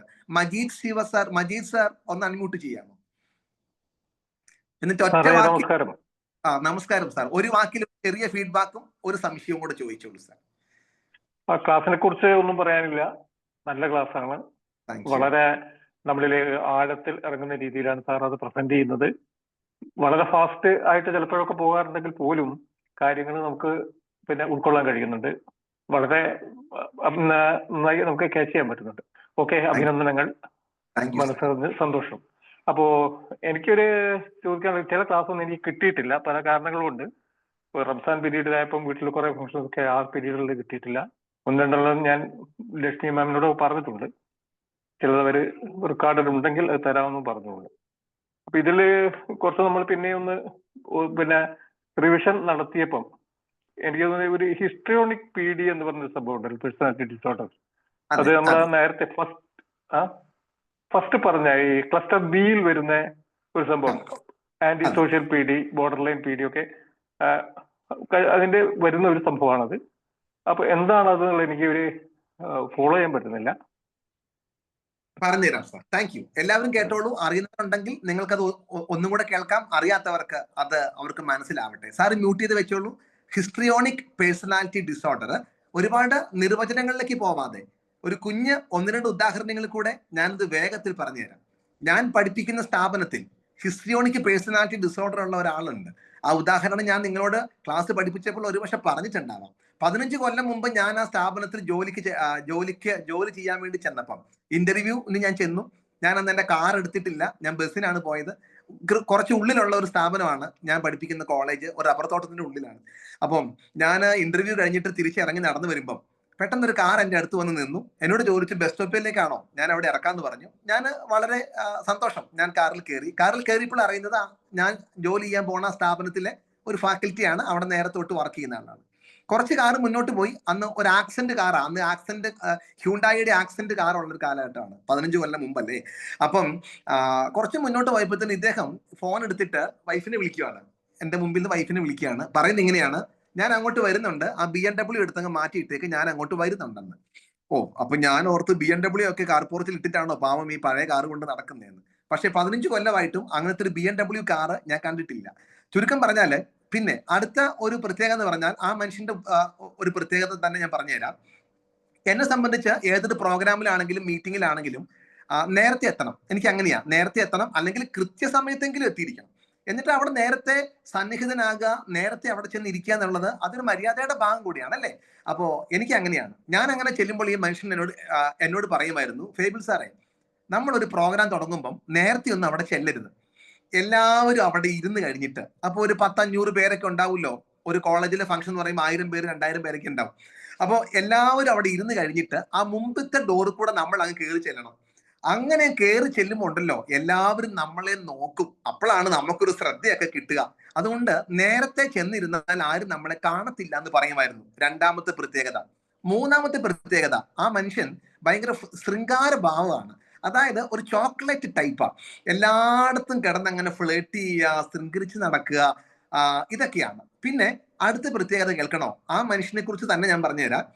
അദ്ദേഹം ഇപ്പോൾ അവിടെ ഇല്ല കേട്ടോ. അപ്പൊ നിങ്ങൾ ഇനി അവിടെ തപ്പി നടക്കണ്ട, അവിടെ അങ്ങനത്തെ ഒരാൾ ആരാന്ന്. അപ്പോ അത് കഴിഞ്ഞിട്ട് അടുത്തൊരു കാര്യം എന്ന് പറഞ്ഞാല്, ഇവര് ഭയങ്കര വിനയവും താഴ്മയും ഒക്കെ ഭയങ്കരമായിട്ട് പ്രകടിപ്പിക്കും. അയ്യോ സാറേ, ടീച്ചറെ, മാഡം എന്നൊക്കെ വിളിച്ചു കഴിഞ്ഞിട്ടുണ്ടെങ്കിൽ ആകാശം വരെ അങ്ങ് താന്നിറങ്ങി നിൽക്കും. അതിന് വിനയവും താഴ്മയാ. പക്ഷെ അത് കൃത്യമായിട്ട് ആത്മാർത്ഥമായിട്ടുള്ളതല്ല, ഷാളോ ഫീലിംഗ് ആണ് ഇവർക്ക്. അങ്ങനെ ആരോടും പ്രത്യേകിച്ച് ആത്മാർത്ഥതയൊന്നുമില്ല. പിന്നെ ഭയങ്കര പൊങ്ങച്ച. അടുത്തൊരു കാര്യം, ഇത്തിരി പൊക്കി അങ്ങ് വെച്ചാൽ അങ്ങ് പൊങ്ങിപ്പോകും. അങ്ങ് പൊങ്ങിപ്പോകുക മാത്രമല്ല, ആ രീതിയിലാണ് അവർക്ക് എപ്പോഴും ഇഷ്ടം. പിന്നെ അടുത്തത് ഏറ്റവും വലിയ പ്രശ്നം എന്തറിയാമോ? ഈ സെന്റർ ഓഫ് അറ്റൻഷൻ ആകുക എന്നുള്ളത് ഇവർക്ക് വലിയൊരു ആഗ്രഹമാണ്. മറ്റുള്ളവരുടെ ശ്രദ്ധാ കേന്ദ്രമാകണം. അങ്ങനെ ശ്രദ്ധാ കേന്ദ്രമാകുന്നില്ലെങ്കിൽ ഇവർ ഭയങ്കര അസ്വസ്ഥരാണ്. അപ്പൊ ശ്രദ്ധാകേന്ദ്രമാക്കാൻ എന്തും ചെയ്യും. ശ്രദ്ധ കിട്ടണമെന്ന് മാത്രമേ ഉള്ളൂ. ഞാൻ ഈ പറഞ്ഞ ആള് ഒരു പ്രൊഫസർ ആ ഒരു കാറ്റഗറിയിൽ വരുന്ന ഒരാളാണ്. പക്ഷെ കോളേജിൽ എന്ത് ഫംഗ്ഷൻ നടന്നാലും കസേര പിടിക്കാനും പന്തലിന്റെ തൂണിടാനും അല്ലെങ്കിൽ അങ്ങനെ എന്ത് വേണമെങ്കിലും അവിടെ കുഴിയെടുക്കാനും തൂമ്പിയെടുക്കാനൊക്കെ പുള്ളി സന്നദ്ധനാ. എന്തിനു വേണ്ടിയാ? He wants attention. അപ്പം മറ്റുള്ളവരുടെ മുമ്പിൽ അറ്റൻഷൻ കിട്ടണം. അതിനുവേണ്ടി മേശയും തുടക്കും, ഗ്ലാസും പെറുക്കും, സ്റ്റേജിലും കയറും, മൈക്കും പിടിക്കും, ഒക്കെ ചെയ്യും. എങ്ങനെയെങ്കിലൊക്കെ ഓടി നടന്ന അറ്റൻഷനും കിട്ടണം. അപ്പം എന്താ ഹിസ്ട്രിയോണിക് പേഴ്സണാലിറ്റി? ഇതാണ് ഹിസ്ട്രിയോണിക് പേഴ്സണാലിറ്റി. അപ്പം വേറെ വലിയ ദ്രോഹമൊന്നും ഇവരെ കൊണ്ടില്ല കേട്ടോ. ഭയങ്കര പൊങ്ങികളാണ്, ഭയങ്കര പൊങ്ങച്ചക്കാരാണ്. അങ്ങനത്തെ കുറച്ച് പ്രശ്നങ്ങൾക്ക് ഇതാണ് ശരിക്കും ഹിസ്ട്രിയോണിക് പേഴ്സണാലിറ്റി. അപ്പോ ഇത് ടോക്സിക് കണ്ടീഷൻ ഒന്നും അല്ല. പക്ഷെ കൂടെ ജീവിക്കുന്ന പങ്കാളിക്ക് ഭയങ്കര അസ്വസ്ഥമായിരിക്കും. നിങ്ങളൊന്ന് ഓർത്ത് നോക്ക്, ഇങ്ങനത്തെ ഒരു ഭാര്യ, ഇങ്ങനത്തെ ഒരു ഭർത്താവ് നിങ്ങളുടെ കൂടെ ഉണ്ടെങ്കിൽ 5-6 പേര് കൂടുന്നിടത്ത്, കുറെ ആളുകൾ കൂടുന്നിടത്തൊക്കെ ഒരു കല്യാണത്തിന് ഫംഗ്ഷനൊക്കെ ചെന്നാൽ ഈ മനുഷ്യനെ അവിടെ ഒന്നും കാണത്തില്ല. ഈ മനുഷ്യൻ ഒരു ഭംഗിയല്ലാത്ത സംസാരവും ഒരു ഫ്ലേട്ടിങ്ങും എല്ലാവരുടെ കൂടെ അങ്ങനെയൊക്കെ മലയാളത്തിൽ പറഞ്ഞാൽ അങ്ങനെ നിരങ്ങി എഴകി അങ്ങ് നടക്കുന്ന ഒരാൾ നിങ്ങളുടെ കൂടെ ഉണ്ടെങ്കിൽ നിങ്ങൾ അസ്വസ്ഥമാവത്തില്ലേ? അത്രയൊക്കെ തന്നെ ഉള്ളൂ. അപ്പൊ ഇതാണ് ശരിക്കും ഹിസ്ട്രിയോണിക് പേഴ്സണാലിറ്റി ഡിസോർഡർ. അങ്ങനെ കാണിക്കുന്ന ആളുകളെ കാണുമ്പോൾ ഓർത്താൽ മതി അതൊരു വ്യക്തിത്വ വൈകല്യമാണെന്ന്. പിന്നെ ഇങ്ങനത്തെ വൈകല്യം ഉണ്ടെന്ന് പറഞ്ഞിട്ടൊന്നും ഇവരാരും നമ്മുടെ അടുത്ത് വരാറില്ല. കപ്പിൾ തെറാപ്പി എടുക്കുമ്പോൾ ചില ഭാര്യമാരും ഭർത്താക്കന്മാരും സങ്കടം പറയാറുണ്ട്, ഇതാണ് സ്വഭാവം, അതുകൊണ്ട് വല്ലാത്ത അസ്വസ്ഥത ഉണ്ടെന്ന് പറയാറുണ്ട്. ഞാൻ ഈ പറഞ്ഞ ആളുടെ മാരിറ്റൽ ലൈഫ് ഡിവോഴ്സ് ആയിപ്പോയി. അത് വേറൊന്നും ആയിരിക്കത്തില്ല, എനിക്കറിയാം. ആ ഭാര്യ അടുത്ത് കാണും. ഇതാണല്ലോ പെരുമാറ്റം. പിന്നെ ഇതിനകത്ത് വേറൊരു കാര്യമുണ്ട്, അവർക്ക് അറിയത്തില്ല, അവരുടെ വിചാരം അവർ മഹാസംഭവമാണെന്ന്. പക്ഷെ മറ്റുള്ളവർക്കെല്ലാം ഇവരെ കുറിച്ച് അറിയാം. അതുകൊണ്ട് മറ്റുള്ളവരുടെ മുമ്പിൽ ഇവര് അപഹാസ്യരായിട്ട് മാറാറുണ്ട്. ഇതാണ് ഹിസ്ട്രിയോണിക് പേഴ്സണാലിറ്റി ഡിസോർഡറിന്റെ സംക്ഷിപ്ത വിവരണം. ഞാൻ അടുത്ത ആളിലേക്ക് പോവുകയാണ്. മേഴ്സി മാം ഒന്ന് അൺമ്യൂട്ട് ചെയ്യാമോ? മേഴ്സി മാം ചോദിച്ചോട്ടെ, എന്നിട്ട് ഇതെങ്ങനെ ഹെറിഡിറ്ററി ആയിട്ട് കിട്ടോ? ഇങ്ങനെ പാരമ്പര്യമായിട്ട് കിട്ടോ? ഫാമിലി മൊത്തം അങ്ങനെ ആവില്ലേ? ജെറീന മാം, നമുക്ക് പേഴ്സണാലിറ്റി ഡിസോർഡർ എന്ന് മാത്രമല്ല കേട്ടോ, ഞാൻ എന്റെ എല്ലാ ക്ലാസ്സിലും പറയാറുണ്ട്, മനഃശാസ്ത്ര ഈ മാനസിക രോഗങ്ങൾ എല്ലാത്തിനും തന്നെ കാരണങ്ങൾ വ്യത്യസ്തങ്ങളാണ്. ഏതാ കാരണമെന്നുള്ളത് കണ്ടുപിടിക്കുക എന്നുള്ളത് നമ്മളാണ് അത് കണ്ടുപിടിക്കേണ്ടത്. അത് ജീനിന്റെ ട്രാൻസ്മിഷൻ കാരണം വരാം, അത് ഹെറിഡിറ്ററി ഉണ്ട്, അത് സൈക്കോളജിക്കലുണ്ട്, എൻവയോൺമെന്റലുണ്ട് എന്ന രീതിയിലാണല്ലോ അതിന്റെ വകഭേദം. അപ്പോൾ ഇതിനും അതേപോലെ തന്നെ സാധ്യതകളുണ്ട്. വരാം, അങ്ങനെ ആവാം, ആവാതിരിക്കാം. എന്റെ അറിവിലുണ്ടേ ഒരു ഫാമിലി മൊത്തം എല്ലാം ഹസ്ബൻഡ് വൈഫ് മക്കൾ എല്ലാം അങ്ങനെയാണ്. Okay, thank you. ഞാൻ സമയത്തിന്റെ പരിമിതി കാരണം അടുത്ത ആളിലേക്ക് പോവാണ്. മേഴ്സി മാം. Hello sir. പറഞ്ഞു. സാറേ, ക്ലാസ്സിനെ കുറിച്ച് ഒന്നും പറയാനില്ലല്ലോ. ഓപ്പോസിറ്റ് ഇരിക്കുന്ന ആളുടെ മനസ്സറിയാൻ പറ്റുന്നതല്ലേ സാറിന്. അപ്പൊ എത്ര ഭംഗിയായിട്ടാ സാറ് ക്ലാസ് എടുക്കുന്നത്. ഒരു ഫ്ലാറ്ററിങ് അല്ലേ സാറേ ഇത്. പിന്നെ സാർ അതിന്റെ ബാക്കിൽ സാറിന് നല്ലൊരു പേഴ്സണാലിറ്റി, സിംപ്ലിസിറ്റിയും മറ്റുള്ളവരെ കരുണയുണ്ടല്ലോ, ഒരു കരുണ അതില്ല. മറ്റുള്ളവരെ മനസ്സിലാക്കാനുള്ള അതാണ് എനിക്ക് നല്ലൊരു ഇൻഡിവിജ്വാലിറ്റി സാറിന് ഉള്ളത് കൊണ്ടാണ് ഇത്ര ഭംഗിയായിട്ട് സാറിന് ക്ലാസ് എടുക്കാൻ പറ്റും. Wonderful class. പിന്നെ പറയണ്ട, സാറിന്റെ അറിവ് ജ്ഞാനവും കൊണ്ട് അത് നമുക്ക് കേട്ടിരുന്നു പോകും. എക്സാമ്പിൾ ആണ്, ഞാൻ ഇന്നേവരെ നോട്ട് തിരിച്ചു നോക്കിയിട്ടില്ല. സാറിന്റെ ക്ലാസ്സിൽ നിന്ന് കിട്ടിയ അറിവ് മാത്രം എന്റെ ബ്രെയിനിൽ നിൽക്കുന്നതാണ് പലപ്പോഴും എനിക്ക്. പിന്നെ സാറേ, എനിക്ക് ചോദിക്കാനുള്ള സ്റ്റുഡൻസ് കൗൺസിലിങ്ങിനെ കുറിച്ച് എന്തെങ്കിലും കുറച്ച് ടിപ്സ് പറഞ്ഞു തന്ന ഒരു ഉപകാരമായിരിക്കും. അതെ, അപ്പോ മേഴ്സി മാം മ്യൂട്ട് ചെയ്ത് വെച്ചോളൂ. ഞാൻ എന്തായാലും ഈ ഒരു കുറഞ്ഞ സമയത്തിനിടയ്ക്ക് നമുക്ക് ഈ സ്റ്റുഡന്റ് കൗൺസിലിങ്ങിനെ കുറിച്ചുള്ള കാര്യം പെട്ടെന്ന് നമുക്ക് അങ്ങോട്ട് ഒരു കുറഞ്ഞ സമയത്തിൽ എന്തായാലും നടക്കില്ല. എന്തോ ഒരു കോയിൻസിഡന്റ് പോലെ ഞാൻ ഇന്ന് ഉച്ചയ്ക്ക് എൻ്റെ ഓഫീസിൽ നിന്ന് വൈകുന്നേരം ഇറങ്ങി വരുമ്പം കാറിനകത്ത് യാത്ര ചെയ്യുമ്പോൾ എൻ്റെ ഒരു പഴയ സ്റ്റുഡന്റ് എന്നെ വിളിച്ചു. സ്റ്റുഡന്റ് എന്ന് പറഞ്ഞാൽ അവർക്കൊരു 19 വയസ്സുണ്ട്. എന്നിട്ട് എന്നോട് ഇതേ ചോദ്യമാണ് എന്നോട് ഇന്ന് ഉച്ചയ്ക്ക് ചോദിച്ചത്. സാറേ, ഈ കോളേജിലും സ്കൂളിലൊക്കെ പഠിക്കുന്ന കുട്ടികൾക്ക് കൗൺസിലിംഗ് കൊടുക്കുന്നതിനെ കുറിച്ച് ഒരു ക്ലാസ് നടത്താമോ എന്ന് എന്നോട് ചോദിച്ചു. അപ്പൊ എന്നോട് പറഞ്ഞു, എനിക്ക് സൈക്കോളജി ഒക്കെ പഠിച്ചിട്ടുണ്ടെങ്കിലും ഈ കുട്ടികൾക്കും ഈ കോളേജിലും സ്കൂളിലൊക്കെ പഠിക്കുന്ന കുട്ടികൾക്ക് കൗൺസിലിംഗ് നടത്തുന്നതിനെ കുറിച്ച് ഒരു സെഷനോ ഒരു വർക്ക്ഷോപ്പോ വല്ല നടത്തുമായിരുന്നെങ്കിൽ ഞങ്ങൾക്കൊക്കെ കുറെ ഹെൽപ്പ് ആയിരുന്നു എന്ന് പറഞ്ഞു. അപ്പൊ മേഴ്സി മാമിന്റെ ചോദ്യത്തിന് ഉത്തരമല്ല തരുന്നത്, ഒരവസരമാണ് തരുന്നത്. നമുക്ക് മൈൻഡ് ട്യൂണിങ് ആർട്ടിന്റെ തന്നെ പ്ലാറ്റ്ഫോമിൽ നമുക്കൊരു അഡീഷണൽ ആയിട്ട് 1 ദിവസമോ 2 ദിവസമോ നമുക്കൊരു വർക്ക്ഷോപ്പ് ആയിട്ട് നമുക്ക് നടത്താം. എന്നോട് കുറച്ച് പേര് ചോദിക്കുന്നുണ്ട്, അത് ഒരു നല്ലൊരു പ്രോഗ്രാമാ. എന്താണെന്നറിയാമോ, ഒരു പക്ഷെ എല്ലാവർക്കും ഈ ക്ലിനിക്കൽ സൈഡിലോട്ട് ഒരു പക്ഷെ ഇറങ്ങാൻ എല്ലാവർക്കും സാധിച്ചെന്ന് വരില്ല, ചിലപ്പോൾ പരിമിതിയുണ്ട്. പക്ഷെ വേറൊരു കാര്യമുണ്ട്, നിങ്ങൾക്കൊരു കാര്യം അറിയാമോ, ഇപ്പൊ എല്ലാ സ്കൂളുകളിലും കൗൺസിലേഴ്സ് വേണം എന്ന് പറഞ്ഞിട്ട് ഭയങ്കര നിർബന്ധങ്ങളാണ്. ഈ കഴിഞ്ഞിടയ്ക്ക് മലയാള മനോരമ പേപ്പറിൽ വെണ്ടയ്ക്ക അക്ഷരത്തിൽ വന്നിട്ടുണ്ട്, വിദ്യാഭ്യാസ സ്ഥാപനങ്ങളിൽ കൗൺസിലേഴ്സ് വേണമെന്ന് നിർബന്ധമാക്കുവാണ്. കേന്ദ്ര സർക്കാരിന്റെ ഓർഡറാണ്. അങ്ങനെ ഇങ്ങ് വരുന്നുണ്ട്. അപ്പൊ അങ്ങനെ വരുമ്പം വേറൊരു കാര്യമുണ്ട്, എല്ലാ സ്കൂളുകാരും പെർമനന്റ് ആയിട്ട് ഒരാളെ വെച്ചോണമെന്നൊന്നുമില്ല. വിസിറ്റ് ചെയ്യാൻ ഞാൻ അറിയുന്ന മിക്കവരും എങ്ങനെയാണെന്നറിയോ, തിങ്കളാഴ്ച ഒരു സ്കൂളില്, ചൊവ്വാഴ്ച വേറെ സ്കൂളില്, ബുധനാഴ്ച വേറെ സ്കൂളില്, എല്ലാ സ്കൂളിൽ നിന്ന് ഒരു 2000 വെച്ച് കിട്ടിയാൽ 5 സ്കൂളിൽ നിന്ന് 10,000 രൂപ ആയില്ലേ. അങ്ങനെ വരുമ്പം ആ സ്കൂളുകാർക്ക് അവിടെ ആളെ കാണിക്കാനും പറ്റും, പോകുന്ന ആൾക്കാർക്ക് പല അവസരമുണ്ട്. അങ്ങനത്തെ അവസരം നിങ്ങൾക്ക് കിട്ടും കേട്ടോ. വെറുതെ മലയാള മനോരമയുടെ മാതൃഭൂമിയുടെ ബുധനാഴ്ചത്തെ ഓപ്പർച്യൂണിറ്റി പേജ് എടുത്ത് നോക്കിക്കേ. സ്റ്റുഡന്റ് കൗൺസിലറെ ആവശ്യമുണ്ടെന്ന് പറയുന്ന ഈ സ്റ്റുഡന്റ് കൗൺസിലർ എന്ന് പറയുമ്പോൾ നമ്മുടെ വിദേശത്തേക്ക് പഠിപ്പിക്കാൻ വിടുന്ന സ്റ്റുഡന്റ് കൗൺസിലർ അല്ല, അല്ലാതെ തന്നെ സ്കൂളുകളിലേക്കുള്ള സ്റ്റുഡന്റ് കൗൺസിലറെ ആവശ്യമുണ്ടെന്ന് പറഞ്ഞിട്ടുണ്ട്. അപ്പൊ അതൊരു നല്ല മേഖലയാണ്. അങ്ങോട്ട് വലിയ ക്ലിനിക്കൽ പശ്ചാത്തലം ഒന്നും വേണ്ട, അവിടെ ICD ഒന്നും പഠിക്കണ്ട. നിങ്ങൾക്കൊരു PG ഒക്കെ ഉണ്ടെങ്കിലുണ്ടല്ലോ, നിങ്ങളുടെ വീടിന്റെ അടുത്തുള്ള സ്കൂളുകളിൽ നിങ്ങൾ തന്നെ അപ്രോച്ച് ചെയ്താൽ, ഒരു പക്ഷേ CBSE സ്കൂളുകളിൽ പ്രത്യേകിച്ച് നിങ്ങൾക്ക് അവിടെ വർക്ക് ചെയ്യാനുള്ള അവസരം കിട്ടാൻ സാധ്യതയുണ്ട്. അതുകൊണ്ട് മേഴ്സി മാമിന്റെ ചോദ്യത്തിന് ഉത്തരമല്ല, അതിനൊരു അവസരം ഞാൻ തന്നുകൊണ്ട് ഞാൻ അതിൽ നിന്ന് രക്ഷപ്പെടുകയാണ്. അത് എന്തായാലും ഒരു 5 മിനിറ്റ് കൊണ്ട് പറഞ്ഞാൽ തീരത്തില്ല. നമുക്ക് ഈ സ്കൂളുകളിലെ കുട്ടികളെയൊക്കെ അവർക്ക് എങ്ങനെ കൗൺസിലിംഗ് കൊടുക്കാം, അവരോട് എങ്ങനെ ഡീൽ ചെയ്യാം എന്നുള്ള ആ മേഖലയെ കുറിച്ച് നമുക്ക് ഭാവിയിൽ അധികം താമസിയാതെ നമുക്കൊരു പ്രോഗ്രാം നടത്താം. അപ്പോൾ അതൊരു അഡീഷണൽ പ്രോഗ്രാം ആയിട്ട് ചെയ്യാം. താല്പര്യമുള്ളവർക്ക് അതിനകത്ത് ചേരാം. അപ്പൊ അത് ഞാൻ പ്രോമിസ് ചെയ്തുകൊണ്ട് ഞാൻ അടുത്ത ആളിലേക്ക് വരുവാണ്. എന്തായാലും എനിക്ക് വീഡിയോയിൽ കാണുന്നവരോട് മാത്രമാണ് ഞാൻ ഇന്ന് ആദ്യം സംവദിക്കാൻ എനിക്ക് പറ്റും തോന്നുള്ളൂ. ഒരു റിക്വസ്റ്റ്, ഒരു 3 monthsന്റെ ഉള്ളിൽ വെക്കാൻ പറ്റുമോ സാർ ആ ഒരു ക്ലാസ്? അത് ഞാൻ നോക്കട്ടെ കേട്ടോ. ഓക്കെ, മറ്റുള്ളവര് ജലാൽ സാർ ഒന്ന് മ്യൂട്ട് ചെയ്യണേ. അനു ഒന്ന് അൺമ്യൂട്ട് ചെയ്തിട്ട് ഒന്ന് അനു അൺമ്യൂട്ട് ചെയ്തിട്ട് മറ്റുള്ളവരെല്ലാം മ്യൂട്ട് ചെയ്യണേ. അനു അൺമ്യൂട്ട് ആവുന്നില്ല. ചിലപ്പോൾ സൂമിന് നമ്മൾ അൺമ്യൂട്ട് ആക്കാൻ നേരത്ത് പെട്ടെന്ന് അൺമ്യൂട്ട് ആവത്തില്ല. ഒന്ന് ട്രൈ ചെയ്ത് നോക്കിക്കേ. ആയില്ലെങ്കിൽ അന്ന് നമുക്കൊരു കാര്യം ചെയ്യാം, ഞാൻ അനുവിലേക്ക് വരാം. അനു ഒന്ന് വെയിറ്റ് ചെയ്തോളൂ. നമുക്ക് അടുത്തത് എനിക്ക് ഇവിടെ കാണുന്ന ആള്, ഓക്കെ, എനിക്ക് സാറിന്റെ പേര് മനസ്സിലായില്ല. സാംസങ് SM എന്ന് മാത്രമേ ഉള്ളൂ. ഒന്ന് അൺമ്യൂട്ട് ചെയ്ത് സർ.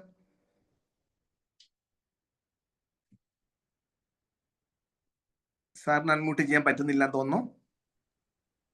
ഓക്കെ, ഹലോ പറയൂ സർ. ഞാന് കൃഷ്ണനാണ്, CM കൃഷ്ണൻ. Okay sir. ഞാൻ 4-5 ക്ലാസ് മിസ്സായി. ഞാൻ ഡൽഹിയിലായിരുന്നു. ഇപ്പോഴും ഞാനിപ്പോ ഇന്ന് 7:30 മണിക്ക് എനിക്ക് കയറാൻ പറ്റിയില്ല, നെറ്റ് പ്രോബ്ലം ഒക്കെ ഉണ്ടായിരുന്നു. അപ്പൊ ഞാനൊരു 10-15 മിനിറ്റ് മുമ്പേ കയറിയിട്ടുള്ളൂ. ഓക്കെ, എന്റെ ചോദ്യം ഇങ്ങനെയാണ് സാർ. സാറിന് ഏതെങ്കിലും ഒരു ടോപ്പിക്ക്, ഒരു സംശയ നിവാരണ ഒരു അവസരമുണ്ട്, അത് എന്നോട് വേണേ ചോദിക്കാം. അപ്പൊ ടോപ്പിക്ക് ഒക്കെ കൈവിട്ട് പോയിട്ടുണ്ടായിരുന്നു. 4-5 ഇത് ക്ലാസ് മിസ്സായത് കൊണ്ടേ. അതെ, കുഴപ്പമില്ല. അങ്ങനെ ഉണ്ടെങ്കിൽ മാത്രം പറഞ്ഞാൽ മതി. കാരണം ഒരു ഡൗട്ട് മനസ്സിൽ വെച്ചുകൊണ്ട് നമ്മൾ ക്ലോസ് ചെയ്യണ്ട എന്ന് വിചാരിച്ചു ഞാൻ പറഞ്ഞു എന്ന് മാത്രമേ ഉള്ളൂ. അങ്ങനെയാണെങ്കിൽ okay sir, thank you. Doctor Susan സരു ഒന്ന് അൺമ്യൂട്ട് ചെയ്യാമോ? ഡോക്ടർ സൂസൻ അൺമ്യൂട്ട് അല്ലേ സാർ? അൺമ്യൂട്ട് ആണോ? അതെ. സാറിന്റെ ക്ലാസ്സസ് വളരെ ഉപകാരപ്രദമായിരുന്നു. പലപ്പോഴും പല കേസസും നമുക്ക് വരുമ്പം അത് ഏതാണെന്നുള്ളത് ഡിഫറൻഷിയേറ്റ് ചെയ്യാനായിട്ട് നമുക്ക് കുറച്ച് പ്രയാസം വരും. വളരെ തിൻ ലൈനല്ലേ ഉള്ളൂ ഇത് തമ്മിൽ. അപ്പം സാറിനോട് എനിക്ക് ചോദിക്കാനുള്ളത്, ഇപ്പം ഈ നമ്മളിപ്പോ ന്യൂറോസിസും സൈക്കോസിസും പഠിച്ചു. ന്യൂറോട്ടിക് കേസസ് ഇപ്പൊ ഡിപ്രഷനും മാനിയൊക്കെ സ്കിസോഫ്രീനിയ ആവാൻ, ലൈക്ക് സൈക്കോസിസ് ആവാൻ സാധ്യതയുണ്ടെന്ന് പറഞ്ഞല്ലോ സർ. അപ്പം സർ, അപ്പൊ സ്കിസോഫ്രീനിയ ഇറിവേഴ്സിബിൾ ആണോ? അതുപോലെ തന്നെ ഈ ന്യൂറോസിസും ഡിപ്രഷനും മാനിയൊക്കെ സൈക്കോട്ടിക് ആവുമ്പത്തേക്കും അതിന് മെഡിസിൻ എടുത്താൽ അത് തിരിച്ച് വരുമോ? എനിക്ക് അതൊക്കെ അറിയണ്ടേ. നല്ല ചോദ്യം. ഡോക്ടർ സൂസൻ സരൂപിന്റെ ചോദ്യം അവരുടെ പ്രൊഫഷനോടുള്ള അതേ അത്രയും മേൽത്തട്ടിലുള്ള ചോദ്യമാണ്. നല്ല ഒരു ചോദ്യമാണ്. മാം അതിൽ വെച്ചോ, ഞാൻ അതിലൊരു 5 മിനിറ്റ് കൊണ്ട് ഉത്തരം തരാം. നിങ്ങളെല്ലാം കേട്ടോളൂ. ഞാൻ ഇന്നലെ ഒരു പ്ലാറ്റ്ഫോമിൽ ഒരു ക്ലാസ് എടുത്തിട്ടുണ്ടായിരുന്നു. അതിന്റെ ടോപ്പിക്കിന്റെ പേര് ഇങ്ങനെയായിരുന്നു, സൈക്കോസിസ് മാനേജ്മെന്റ് ടെക്നിക് എന്ന് പറഞ്ഞിട്ട് തന്നെയാണ് ഞാൻ ഇന്നലെ ഒരു പ്ലാറ്റ്ഫോമിൽ ഒരു ക്ലാസ് എടുത്തത്. സൈക്കോസിസ് മാനേജ്മെന്റ് ടെക്നിക്. എല്ലാവരും കേട്ടോളൂ, ഇതിൽ പ്രധാനപ്പെട്ട ടോപ്പിക്കാണ്. ഒരു 5 മിനിറ്റ് എടുത്ത് ഞാൻ പറയാം. അപ്പൊ ഈ സൈക്കോസിസ് മാനേജ്മെന്റ് ടെക്നിക് എന്ന് പറയുമ്പോൾ സാധാരണ കൗൺസിലേഴ്സിന്റെ അടുത്ത് ഈ സൈക്കോട്ടിക് കണ്ടീഷനുള്ള ആളുകൾ വന്നാൽ ആരും അങ്ങനെ എടുക്കാറില്ല. എടുക്കാത്തതിന്റെ കാരണം എന്താ? ഇതിപ്പോ നമ്മൾ എന്ത് കൗൺസിലിംഗ് കൊടുക്കാനാ? ഈ സൈക്കോട്ടിക് കണ്ടീഷനൊക്കെ കൗൺസിലിംഗ് കൊടുത്താൽ മാറുമോ? സ്കിസോഫ്രീനിയ അല്ലെങ്കിൽ ഡെലൂഷണൽ ഡിസോർഡറുകൾ, ഇതൊക്കെ നമ്മൾ ഈ കൗൺസിലിംഗ് കൊടുത്താൽ മാറുമോ എന്നൊരു ചോദ്യമുണ്ട്. ഞാൻ ഉറപ്പിച്ചു പറയാം, കൗൺസിലിംഗ് കൊടുത്താൽ മാറുന്ന കണ്ടീഷൻ അല്ല സൈക്കോട്ടിക് കണ്ടീഷൻസ്. അതിന് കൃത്യമായിട്ട് മരുന്നാണ് വേണ്ടത്. പക്ഷെ ഞാൻ നടത്തിയ ആ വർക്ക്ഷോപ്പിൽ അതിന്റെ ഹെഡിങ് ഇങ്ങനെയായിട്ട് ടോപ്പിക് ഇങ്ങനെയായിരുന്നു, സൈക്കോസിസ് മാനേജ്മെന്റ് ടെക്നിക് എന്നാണ്. അതായത് സൈക്കോട്ടിക് കണ്ടീഷനിലേക്ക് പോയ ആളുകൾക്ക് തിരിച്ചൊരു സ്വൈര്യ ജീവിതത്തിലേക്ക് വഴി കാണിച്ചു കൊടുക്കാനുള്ള ചില മാർഗങ്ങൾ നമുക്ക് പറഞ്ഞു കൊടുക്കാനുണ്ട്. അതുകൊണ്ട് സൈക്കോട്ടിക് കണ്ടീഷനുള്ള പേഷ്യൻസ് നമ്മുടെ അടുത്ത് വരുമ്പം നമ്മൾ അവരെ എടുക്കാതിരിക്കണ്ട. രണ്ട് ഗുണമുണ്ട്. നിങ്ങൾക്ക് അവരെ എടുക്കാൻ കഴിഞ്ഞാൽ ആ കേസും കൂടെ നിങ്ങൾക്ക് കിട്ടും. അത് നിങ്ങളുടെ ഗുണം. അവരുടെ ഗുണം എന്താ? ജീവിതത്തിൽ വേറെ പ്രതീക്ഷകളൊന്നുമില്ല. ചിലപ്പോൾ അവരുടെ ജീവിതത്തിൽ ഒരു സൂര്യപ്രകാശമാകാനൊന്നും കഴിയത്തില്ലായിരിക്കാം. പക്ഷെ ഒരു മിന്നാമിനിങ്ങിന്റെ ചെറിയ വെട്ടമെങ്കിലും ആകാൻ കഴിഞ്ഞാൽ, അവരുടെ കൂരിരുട്ടിൽ ഒരു ചെറിയ ഒരു തിരിയെങ്കിലും ആകാൻ കഴിഞ്ഞാൽ അത് സന്തോഷമുള്ള കാര്യമല്ലേ?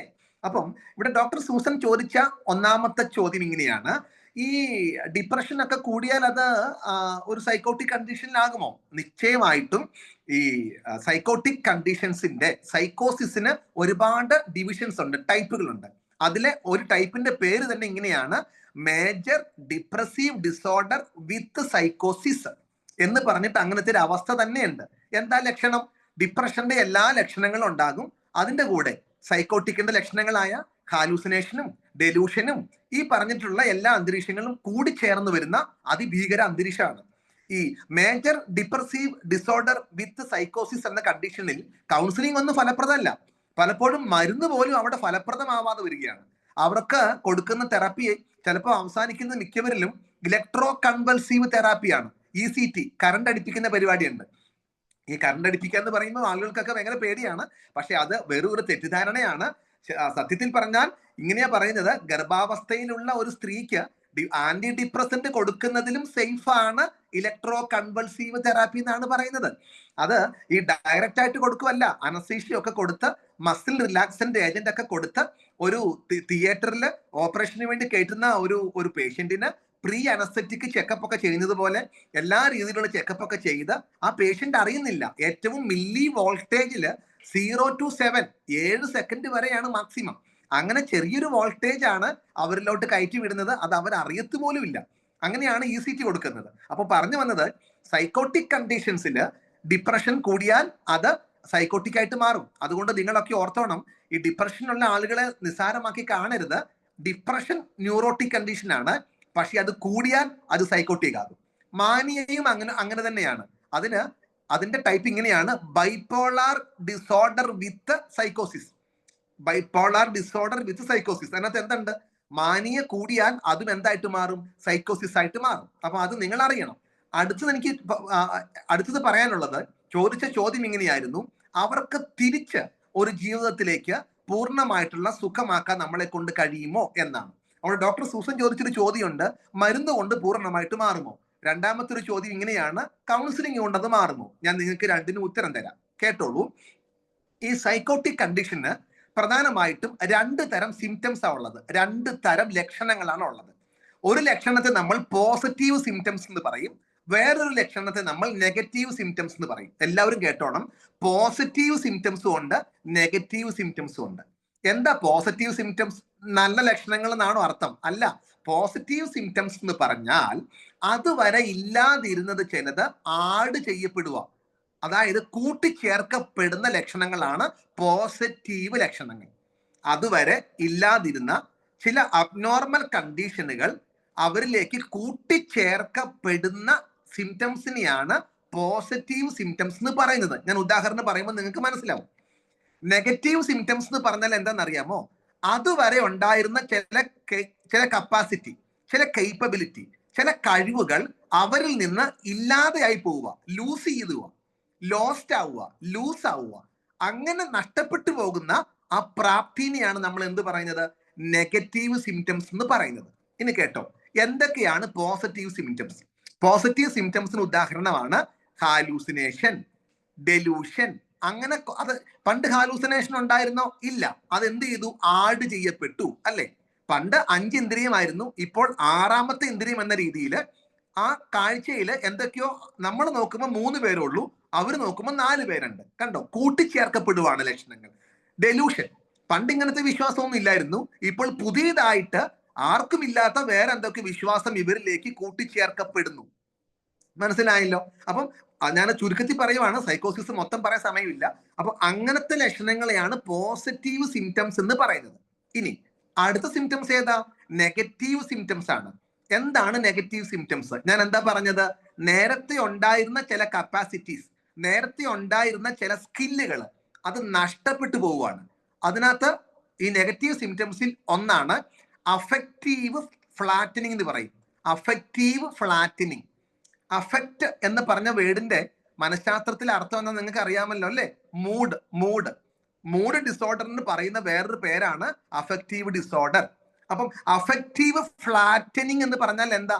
മൂഡ് അങ്ങ് ഫ്ലാറ്റ് ആയി പോവുക, ലോ മൂഡായി പോവുക, അല്ലെങ്കിൽ ഒരു നിർവികാര അവസ്ഥയിലേക്ക് ഇവർ എത്തുക. അപ്പൊ കണ്ടോ നെഗറ്റീവ് സിംറ്റം? പണ്ടുണ്ടായിരുന്ന നല്ല നോർമൽ മൂഡ് അതൊരു നിർവികാരമായിട്ട് മാറി. അടുത്തൊരു വേർഡുണ്ട്, അനഡോണിയ എന്ന് പറയും. അനഡോണിയ, ANHEDONIA, അനഡോണിയ എന്നാ പറയുന്നത്. എന്താണെന്നറിയാമോ? ഇന്നബിലിറ്റി ടു ഫീൽ ഹാപ്പിനെസ്, സന്തോഷം അനുഭവിക്കാൻ കഴിയാത്ത അവസ്ഥ. പണ്ട് എങ്ങനെയായിരുന്നു? സന്തോഷമൊക്കെ അനുഭവിക്കാൻ പറ്റുമായിരുന്നു. ഇപ്പൊ എങ്ങനെയാ? സന്തോഷം അനുഭവിക്കാൻ കഴിയുന്നില്ല. അതിന്റെ പേരാണ് അനഡോണിയ.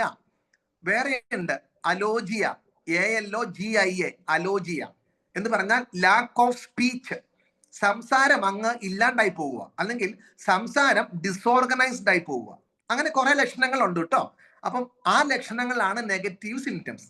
ഇനി ഡോക്ടർ സൂസന്റെ ചോദ്യം എന്താണെന്നറിയാമോ? നിങ്ങളെല്ലാം കേട്ടല്ലോ. ചോദ്യം ഇങ്ങനെയായിരുന്നു, ഈ സ്കിസോഫ്രീനിയ പോലെ സൈക്കോട്ടിക് കണ്ടീഷൻ ഉള്ള ആളുകൾക്ക് മരുന്ന് കഴിച്ചാൽ ഇത് മാറുമോ എന്നാണ്. ഞാൻ നിങ്ങളോട് ഉറപ്പ് പറയാം, ഈ രണ്ട് സിംറ്റംസ് ഉണ്ടല്ലോ, പോസിറ്റീവും നെഗറ്റീവും. ഇതിലെ പോസിറ്റീവ് സിംറ്റംസ് കൃത്യമായിട്ട് മരുന്ന് കഴിച്ചാൽ മാറും. ഏത് സിംറ്റംസാണ് മാറുന്നത്? പോസിറ്റീവ് സിംറ്റംസ് മാറും. ഒരു ക്ലയന്റ് വരുന്നു, അവർക്ക് ഹാലൂസിനേഷനും ഡെലൂഷനും ഉണ്ടെന്ന് വിശ്വസിക്കും.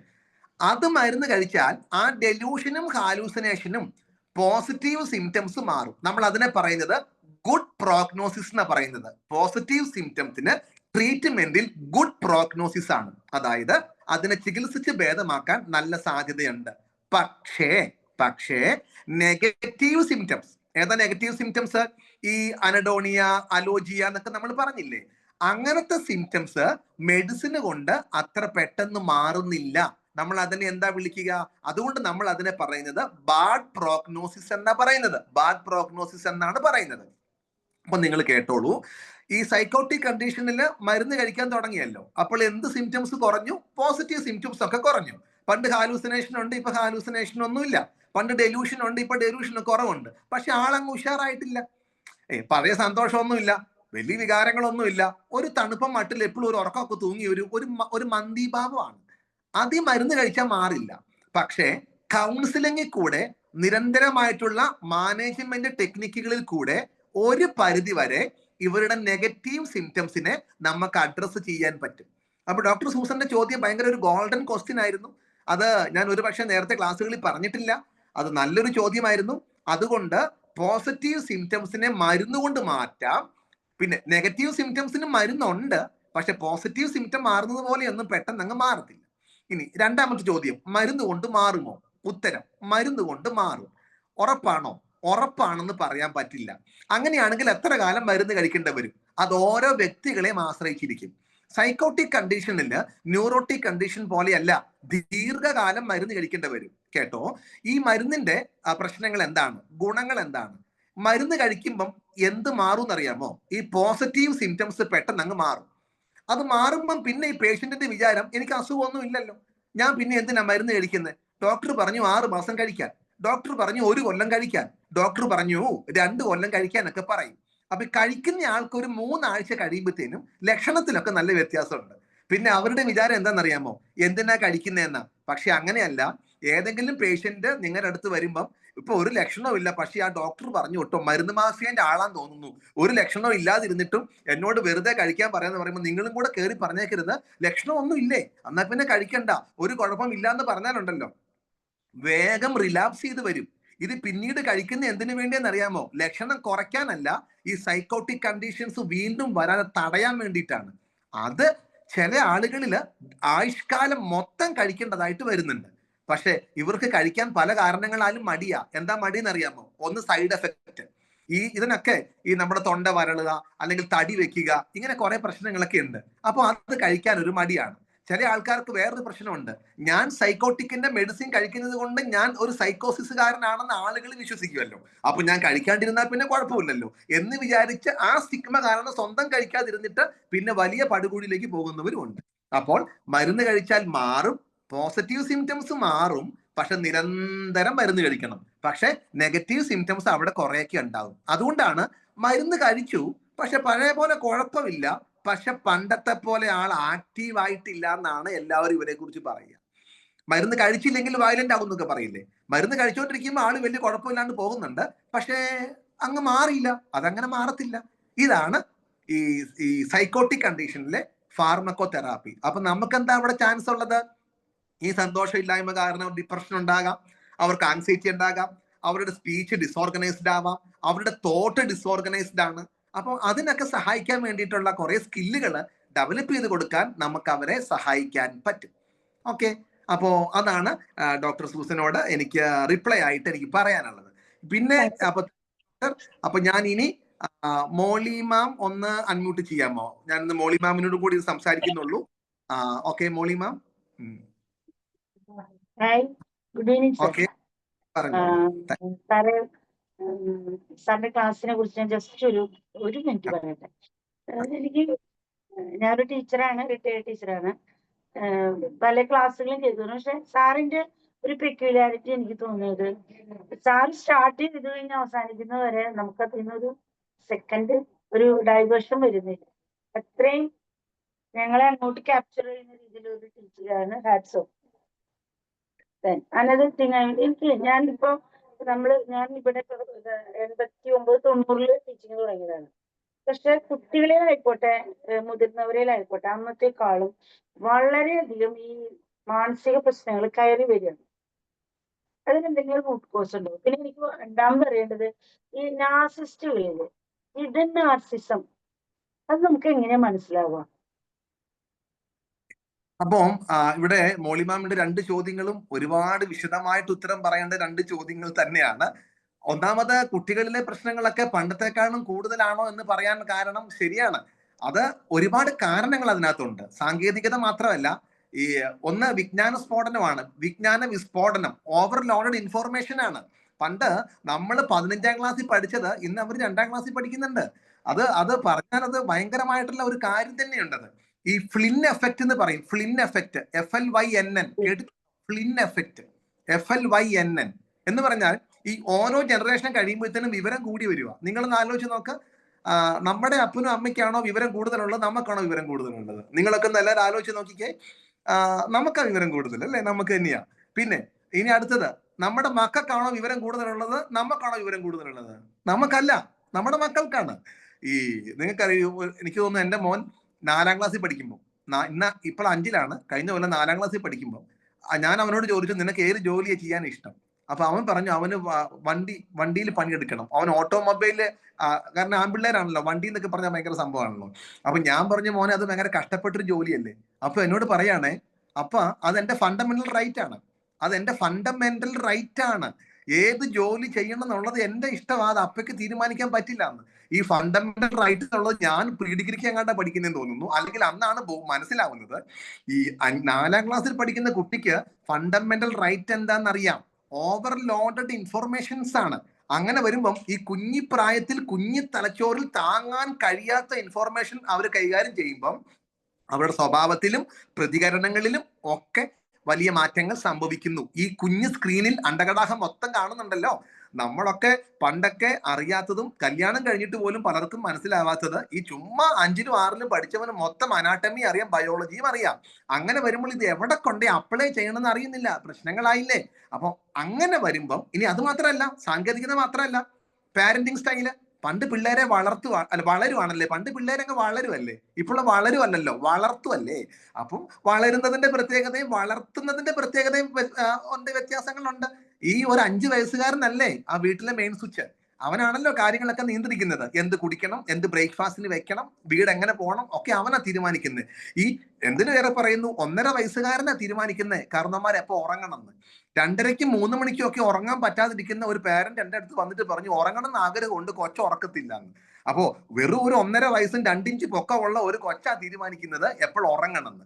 അങ്ങനത്തെ ഒരു പ്രാമുഖ്യം വന്നതുകൊണ്ട് തന്നെ അതിന്റെ കുറെ ഗുണങ്ങളുണ്ട്, അതിന്റെ കുറെ ദോഷങ്ങളുണ്ട്. അതങ്ങനെ കുറെ സാഹചര്യങ്ങൾ അങ്ങനെയുണ്ട്. പിന്നെ നാർസിസിസം എന്ന് പറഞ്ഞ, ആത്മാനുരാഗികൾ എന്ന് പറഞ്ഞ ആ വിഷയത്തെക്കുറിച്ച് എന്തായാലും എനിക്ക് ഒരു വാക്കിലോ ഒരു കവിളിലോ പറയാൻ കഴിയത്തില്ല.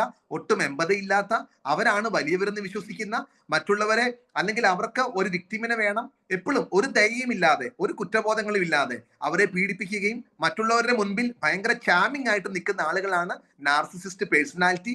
10 ഡിസോർഡറുകളിൽ വെച്ച് ഏറ്റവും ക്രൂരവും ആർക്കും മനസ്സിലാക്കാൻ ബുദ്ധിമുട്ടുള്ളതും സൈക്കോളജിസ്റ്റിനെ വരെ മാനിപ്പുലേറ്റ് ചെയ്യുന്ന അതീവ വിദഗ്ധരാണ് നാർസിസിസ്റ്റുകാർ എന്ന് പറഞ്ഞുകൊണ്ട് ഞാൻ വളരെ വേഗം ആ ടോപ്പിക്കിൽ നിന്ന് മാറുന്നു. അനുവിന് ഒരു അവസരം കൊടുക്കാനുണ്ട്. അനു ഒന്ന് അൺമ്യൂട്ട് ചെയ്യാമോ?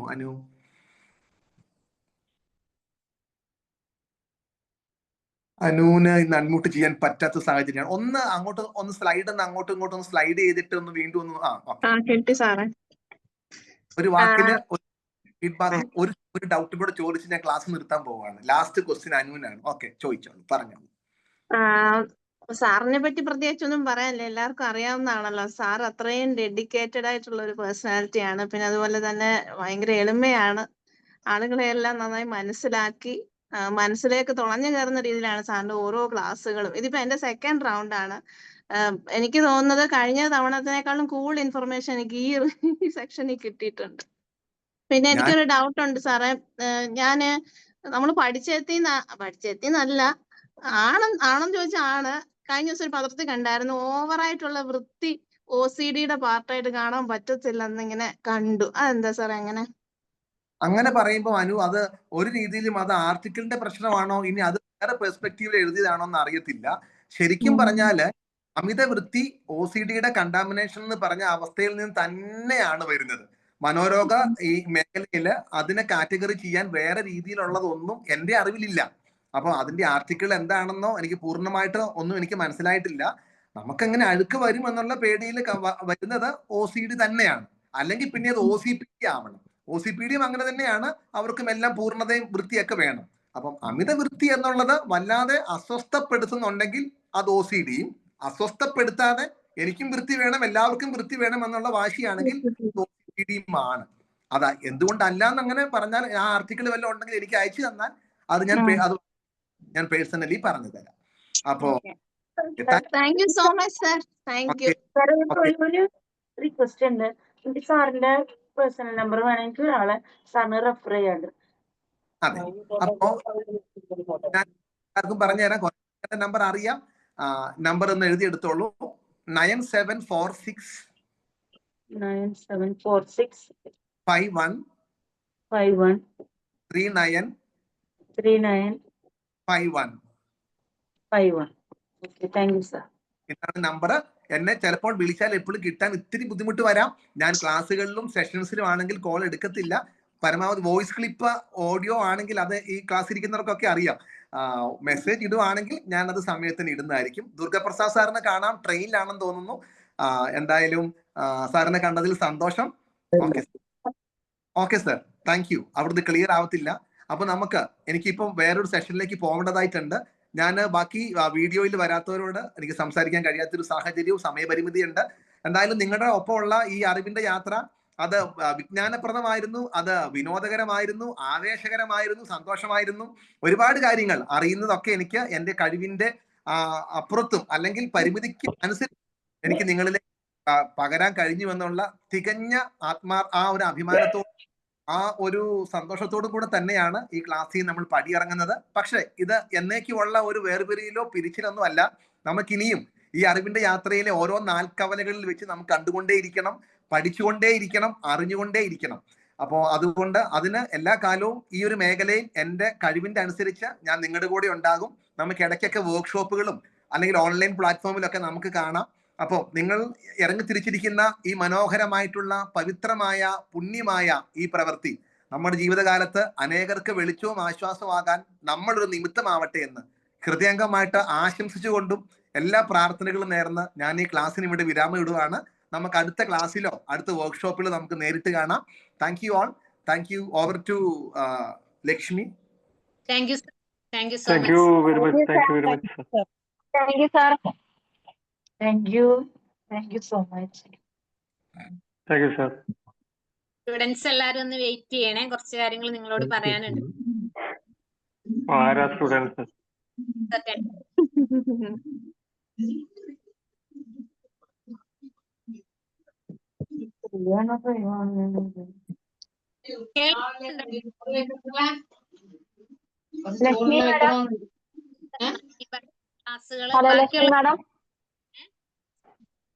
ബാക്കി എല്ലാവരും ഒന്ന് മ്യൂട്ട് ചെയ്യണം.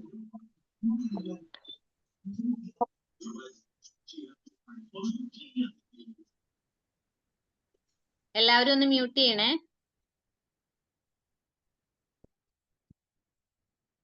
ഓക്കെ, ഞാൻ കുറച്ച് കാര്യങ്ങൾ ഒന്ന് പറയാൻ ആഗ്രഹിക്കുകയാണ്.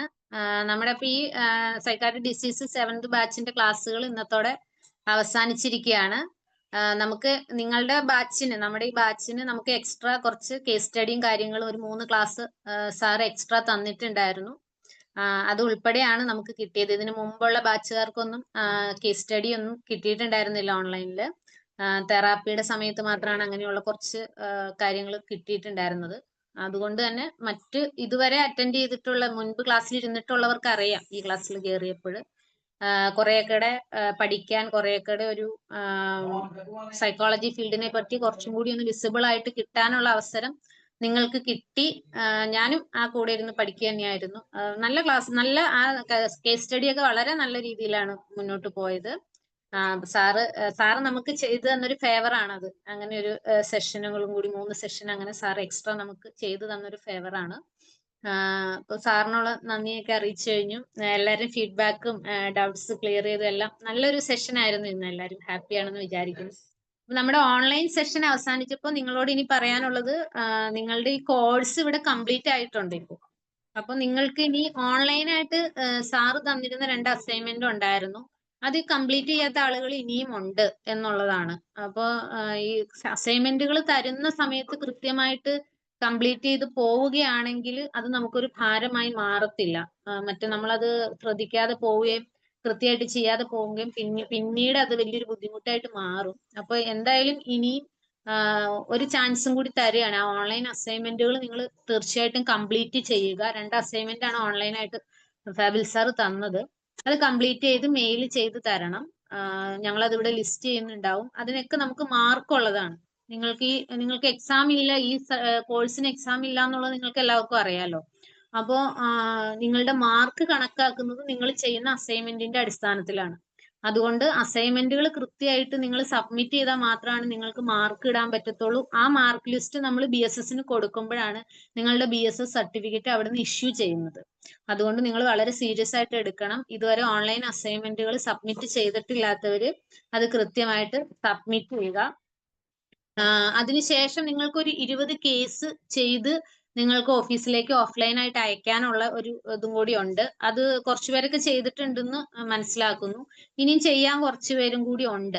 അത് ചെയ്യാത്ത ആളുകൾ എല്ലാവരും അതും കംപ്ലീറ്റ് ചെയ്യാനായിട്ടുള്ള വർക്കുകൾ സ്റ്റാർട്ട് ചെയ്യണം. ചില ആളുകൾ പറഞ്ഞിരുന്നു ഞങ്ങളുടെ സൈക്കാട്രിക് ഡിസീസിന്റെ ക്ലാസ്സും കൂടി കഴിയട്ടെ, ആ കാര്യങ്ങളും കൂടി പഠിച്ചതിന് ശേഷം വേണം ഓൺലൈൻ ഈ കൗൺസിലിംഗിന്റെ അസൈൻമെന്റ് ചെയ്യാനായിട്ട്. ഞങ്ങൾക്ക് അല്ലാതെ അത് ചെയ്യാനായിട്ട് പറ്റുന്നില്ല എന്നൊക്കെ ചിലർ ബുദ്ധിമുട്ടുകൾ പറഞ്ഞിട്ടുണ്ടായിരുന്നു. അപ്പൊ ഇപ്പൊ നമ്മുടെ ക്ലാസ് കംപ്ലീറ്റ് ആയി. അപ്പൊ ഇനി നിങ്ങൾക്ക് അത് ചെയ്ത് തുടങ്ങാം. അത് കംപ്ലീറ്റ് ആവുന്ന മുറയ്ക്ക് നിങ്ങൾ ഓഫീസിലേക്ക് അത് സെൻഡ് ചെയ്യണം. അപ്പൊ ഈ ഇത്രയും കാര്യങ്ങളാണ് ഇതിനകത്ത് സർട്ടിഫിക്കറ്റുമായിട്ട് ബന്ധപ്പെട്ട് അസൈൻമെന്റുമായിട്ട് ബന്ധപ്പെട്ട് നിങ്ങളോട് അറിയിക്കാനുള്ളത്. ഇനി മറ്റൊരു കാര്യമുള്ളത്, ചില ആളുകൾക്ക് ചിലർ ഇതിനകത്ത് റിപ്പീറ്റർ ആയിട്ട് 2 ഇതിനു മുമ്പ് ഒരു സൈക്കാട്രിക് ഡിസീസിന്റെ ഓൺലൈൻ ബാച്ച് അറ്റൻഡ് ചെയ്തിട്ട് അതിൽ ക്ലാസ്സുകൾ കംപ്ലീറ്റ് ആവാഞ്ഞിട്ട് ഈ സെഷനിലേക്ക് വന്ന ആളുകളുണ്ട്. അവർക്ക് ഇനി ഒരു ക്ലാസ്സും കൂടി ലഭിക്കുന്നതായിരിക്കില്ല. നമുക്ക് മാക്സിമം 2 പ്രാവശ്യമാണ് നിങ്ങൾക്ക് ക്ലാസ്സുകൾ പ്രൊവൈഡ് ചെയ്യാനായിട്ട് സാധിക്കുന്നതുള്ളൂ. നമ്മൾ ഓരോ ക്ലാസ്സിനും സാറിന് പേയ്മെന്റ് ചെയ്യുന്നതാണ്. അപ്പൊ അതുകൊണ്ട് അതിൻ്റെതായ കുറച്ച് പരിമിതികൾ നമുക്കുണ്ട്. അതുകൊണ്ട് ഇനി റിപ്പീറ്റേഴ്സിന് ഇനി ഒരു ക്ലാസ് ലഭിക്കുന്നതായിരിക്കില്ല എന്നുള്ളത് നിങ്ങളെ ഓർമ്മപ്പെടുത്തുന്നു. അതുപോലെ ഈ ബാച്ചിൽ ആദ്യമായിട്ട് ഇരിക്കുന്നവർക്ക് നിങ്ങൾക്ക് ക്ലാസ്സുകൾ കംപ്ലീറ്റ് ആവാതെ പോയ ആളുകളൊക്കെ ഉണ്ട്. അപ്പോൾ അങ്ങനെയുള്ളവർക്ക് ഒരവസരം കൂടി ഇനി അടുത്ത സൈക്കാട്രിക് ഡിസീസിന്റെ ക്ലാസ് തുടങ്ങുന്ന സമയത്ത് ഞങ്ങളെ പേഴ്സണലി ഇൻഫോം ചെയ്യുക. നിങ്ങളെ ആ ബാച്ചിലേക്ക് ആഡ് ചെയ്യുന്നതായിരിക്കും. നിങ്ങൾക്ക് ആ ക്ലാസ് അറ്റൻഡ് ചെയ്യാം. അപ്പോഴും നിങ്ങൾ മനസ്സിലാക്കേണ്ട കാര്യം, ഇനി കിട്ടുന്ന ഒരു അവസരം ലാസ്റ്റ് ചാൻസ് ആണ്. അത് മിസ് ചെയ്യാതെ കൃത്യമായിട്ട് ക്ലാസ്സുകൾ അറ്റൻഡ് ചെയ്യുക. റിപ്പീറ്റ് ചെയ്യുന്ന ആളുകൾക്ക് റെക്കോർഡ് ലഭിക്കുന്നതായിരിക്കില്ല കേട്ടോ. കാരണം നമുക്ക് ഓരോരുത്തർക്കും മെയിൽ ID എടുത്ത് റെക്കോർഡ് അയക്കുക, അതുപോലെ ആരെങ്കിലും ഒക്കെ ആവശ്യപ്പെടുന്ന സമയത്ത് മാത്രമാണ് നമ്മൾ റെക്കോർഡ് ചെയ്യുന്നത്. കാരണം ഈ റെക്കോർഡ് വെർഷൻസ് ഒക്കെ സേവ് ചെയ്ത് സൂക്ഷിക്കുന്നതിനും അയക്കുന്നതിനും ഒക്കെ ഒത്തിരി പരിമിതികൾ നമുക്കുണ്ട്, ഒത്തിരി ബുദ്ധിമുട്ടുകൾ നേരിടുന്നുണ്ട്. അപ്പോൾ ഞങ്ങളുടെ ഭാഗത്തുനിന്ന് ഞങ്ങൾക്ക് ചെയ്തു തരാൻ പറ്റുന്നത് നല്ല നല്ല ക്ലാസ്സുകൾ നിങ്ങൾക്ക് തരിക എന്നുള്ളതാണ്. അത് കൃത്യമായിട്ട് അറ്റൻഡ് ചെയ്യുക. നിങ്ങൾ മുടക്കിയ ഫീസിന് അനുസരിച്ചുള്ള കാര്യങ്ങൾ ഇവിടെ നിങ്ങൾക്ക് പ്രൊവൈഡ് ചെയ്യുമ്പോൾ അത് കൃത്യമായിട്ട് നിങ്ങൾ അത് ഏറ്റെടുക്കുക, അതിലൂടെ പഠിച്ചെടുക്കുക എന്നുള്ളത് നിങ്ങൾ തന്നെ ചെയ്യേണ്ട കാര്യങ്ങളാണ്. അതറിയാലോ. അപ്പൊ അതുകൊണ്ട് ഇനി റിപ്പീറ്റ് ചെയ്യണം എന്നുള്ള ആളുകൾക്ക്, ഈ ബാച്ചിൽ ഒരു പ്രാവശ്യം മാത്രം അറ്റൻഡ് ചെയ്തിട്ടുള്ളവർക്ക് ഒരവസരം കൂടി തരാം. അത് നിങ്ങൾ നല്ല രീതിയിൽ ഉപയോഗിക്കുക, സീരിയസ് ആയിട്ട് തന്നെ അതിനെ കാണുക. ആ രീതിയിൽ അത് ആ ക്ലാസ്സുകൾ വരാനായിട്ട് ഇനി സമയമുണ്ട്, ഉടനെ ആയിരിക്കില്ല, കുറച്ചും കൂടി ടൈം കഴിഞ്ഞിട്ടാണ് ആ ബാച്ച് സ്റ്റാർട്ട് ചെയ്യുള്ളൂ. ആ സമയത്ത് നിങ്ങൾ ഇൻഫോം ചെയ്യുന്നതായിരിക്കും കേട്ടോ. വേറെ എന്തെങ്കിലും സംശയങ്ങളോ കാര്യങ്ങളോ ഉണ്ടെങ്കിൽ നിങ്ങൾക്ക് ചോദിക്കാം. അതുപോലെ കൂടെ ആഡ് ചെയ്യാനുള്ള ഒരു കാര്യം, നമ്മൾ ഒരു ഡിപ്ലോമ കോഴ്സ് സ്റ്റാർട്ട് ചെയ്തിട്ടുണ്ട്. ഈ ബാച്ചിലിരിക്കുന്ന ചിലരൊക്കെ ആ ഡിപ്ലോമ കോഴ്സിൽ അറ്റൻഡ് ചെയ്യുന്നവരുണ്ട്. അതിന്റെ ക്ലാസ് സ്റ്റാർട്ട് ചെയ്തിട്ടുണ്ട്. ഓൺലൈൻ ക്ലാസ്സുകളാണ് നമുക്ക് ആദ്യം വരുന്നത്. 1 ഇയർ ഡിപ്ലോമയാണ്. ലാസ്റ്റ് എക്സാം ഒക്കെ ഉള്ള രീതിയിലാണ് ആ കോഴ്സ് ഡിസൈൻ ചെയ്തിട്ടുള്ളത്. ആർക്കെങ്കിലും അതിനകത്ത് അറ്റൻഡ് ചെയ്യാൻ താല്പര്യം ഉണ്ടെങ്കിൽ പേഴ്സണലി മെസ്സേജ് അയച്ചാൽ അതിന്റെ ഡീറ്റെയിൽസും കാര്യങ്ങളും തരാം. ഓൺലൈൻ ക്ലാസ്സുകൾ അതിന്റെ കഴിഞ്ഞ ആഴ്ച സ്റ്റാർട്ട് ചെയ്തിട്ടുണ്ട് ഡിപ്ലോമയുടെ. ഫാബിൽ സാറാണ് ക്ലാസ് എടുക്കുന്നത്. അപ്പൊ അതില് മസ്റ്റായിട്ടും അറ്റൻഡ് ചെയ്യേണ്ട കുറെ കാര്യങ്ങളുണ്ട്. ഇനി നിലവിൽ നിങ്ങൾ സൈക്കാട്രിക് ഡിസീസ് കംപ്ലീറ്റ് അറ്റൻഡ് ചെയ്തവര്, സൈക്കോ തെറാപ്പി അറ്റൻഡ് ചെയ്തവര്, ട്രാൻസാക്ഷണൽ അനാലിസിസിന്റെ ക്ലാസ്സുകൾ അറ്റൻഡ് ചെയ്തവര്, അതുപോലെ മൈൻഡ് ട്യൂണിംഗ് ആർട്ടിന്റെ ഓഫ്ലൈൻ ക്ലാസ്സുകൾ അറ്റൻഡ് ചെയ്തവർക്ക് ആ ഭാഗങ്ങൾ സ്കിപ്പ് ചെയ്തിട്ട് ബാക്കി അവരിനി അറ്റൻഡ് ചെയ്യാനുള്ള കാര്യങ്ങൾ മാത്രം അറ്റൻഡ് ചെയ്തുകൊണ്ട് എക്സാം എഴുതി നിങ്ങൾക്ക് ഡിപ്ലോമ കരസ്ഥമാക്കാവുന്നതാണ്. മൈൻഡ് ട്യൂണിംഗ് ആർട്ടിന്റെ സർട്ടിഫിക്കറ്റ് ആയിരിക്കും ഡിപ്ലോമ സർട്ടിഫിക്കേഷൻ ആയിട്ട് നിങ്ങൾക്ക് ലഭിക്കുന്നത്. ഇത്രയാണ് എനിക്ക് പറയാനായിട്ടുള്ളത്. എന്നെ ഏൽപ്പിച്ചിട്ടുള്ള ഡ്യൂട്ടീസ് ഇതായിരുന്നു. ഇനി നിങ്ങൾക്ക് ആർക്കെങ്കിലും എന്തെങ്കിലും ഒരു ഡൗട്ട്സ് എന്തെങ്കിലും ക്ലിയർ ചെയ്യാനുണ്ടെങ്കിൽ ചോദിക്കാം. മാം, എനിക്കൊരു ഡൗട്ട് ഉണ്ട്. പറയൂ മാം. അതെ, ഞാൻ ബിസിനസ് സംബന്ധമായിട്ട് യാത്രകളൊക്കെ പോകാനുള്ള ഒരു 4 ക്ലാസ്സിനും കൂടുതൽ ഞാൻ മിസ്സായിട്ടുണ്ട്. അപ്പൊ ഞാൻ എന്താ ചെയ്യാന്? 4 ക്ലാസ്സുകൾ ഏതാന്ന് കൃത്യമായിട്ട് അറിയാമെങ്കിൽ എനിക്ക് പേഴ്സണലി മെസ്സേജ് ഇട്ടാൽ റെക്കോർഡ് വേർഷൻ മതിയെങ്കിൽ ഞാൻ റെക്കോർഡ് അയച്ചു തരാം. അല്ല, എനിക്ക് വീണ്ടും അറ്റൻഡ് ചെയ്യാൻ പറ്റുമോ ക്ലാസ്സുകൾ? ഈ ഒരു സെഷനിലല്ലേ ആകെ അറ്റൻഡ് ചെയ്തിട്ടുള്ളൂ ഓൺലൈൻ ക്ലാസ്? ഈ ഒരു സെക്ഷനല്ല, തുടക്കത്തിൽ 2-3 ഒക്കെ ഞാൻ അറ്റൻഡ് ചെയ്തിട്ടുണ്ട്, പിന്നെ ഒന്നും അറ്റൻഡ് ചെയ്തു. സൈക്കാട്രിക് ഡിസീസ് 7th ബാച്ചിൽ ഉള്ള ആളല്ലേ? റിപ്പീറ്റർ അല്ലല്ലോ മുൻപ്? അല്ലല്ല, നോട്ട് റിപ്പീറ്റർ. മാമിന് അറ്റൻഡ് ചെയ്യാം. പിന്നെ അസൈൻമെന്റ്സ് അത് സബ്മിറ്റ് ചെയ്യാൻ പറ്റിയിട്ടില്ല. അതിന്റെ ലിങ്ക് ഒന്ന് രണ്ടാമത് പ്ലീസ് ഏതൊക്കെയാണ് അസൈൻമെന്റുകൾ എന്നുള്ളതും അയച്ചു തരാം. അതൊന്ന് മൊത്തത്തിൽ അയച്ചു തരുമോ? ഗ്രൂപ്പിലിട്ടോ? ഒരു മിനിറ്റ്. എന്തോ എങ്ങനെയാ? അല്ല, ഏതൊക്കെയാണ് അസൈൻമെന്റ്സ് എന്നുള്ളത് ഒന്ന് മൊത്തത്തിൽ അയച്ചു തരും. മെസ്സേജ് അയച്ചാൽ മതി, ഞാൻ ഇട്ട് തരാം കേട്ടോ. ആയിക്കോട്ടെ. അതൊന്ന് കോമൺ ആയിട്ട് ഗ്രൂപ്പിൽ ഇടാമോ? ഗ്രൂപ്പിലിടാം. അത് ആ 2 അസൈൻമെന്റിന്റെ ടോപ്പിക് എന്താന്ന് കോമൺ ആയിട്ടൊന്ന് നമ്മുടെ ഗ്രൂപ്പിൽ ഇട്ടാൽ അപ്പം ചെയ്യാത്തവർക്ക് അറിയാലോ. അത് അങ്ങനെ ചെയ്യാം. കോമൺ ആയിട്ട് ടോപ്പിക്കും ഇടാം, അതുപോലെ ഏത് മെയിൽ ഐഡിയിലേക്ക് സെൻഡ് ചെയ്യണ്ടേന്നുള്ളതും ഇടാം. ഹലോ മാഡം, ഇപ്പൊ ടോട്ടൽ ഞാൻ ഒരു രേവതി എന്നാണ് എന്റെ പേര്. ഒരു 4 ക്ലാസ്സിൽ ഞാൻ അറ്റൻഡ് ചെയ്തിട്ടുണ്ടാവുള്ളൂ. അപ്പൊ മാം, ഈ റെക്കോർഡഡ് ക്ലാസ് നമുക്ക് അറ്റൻഡ് ചെയ്താൽ നമുക്ക് ഇനി അടുത്ത സെക്ഷനിൽ കയറേണ്ടി വരുമോ?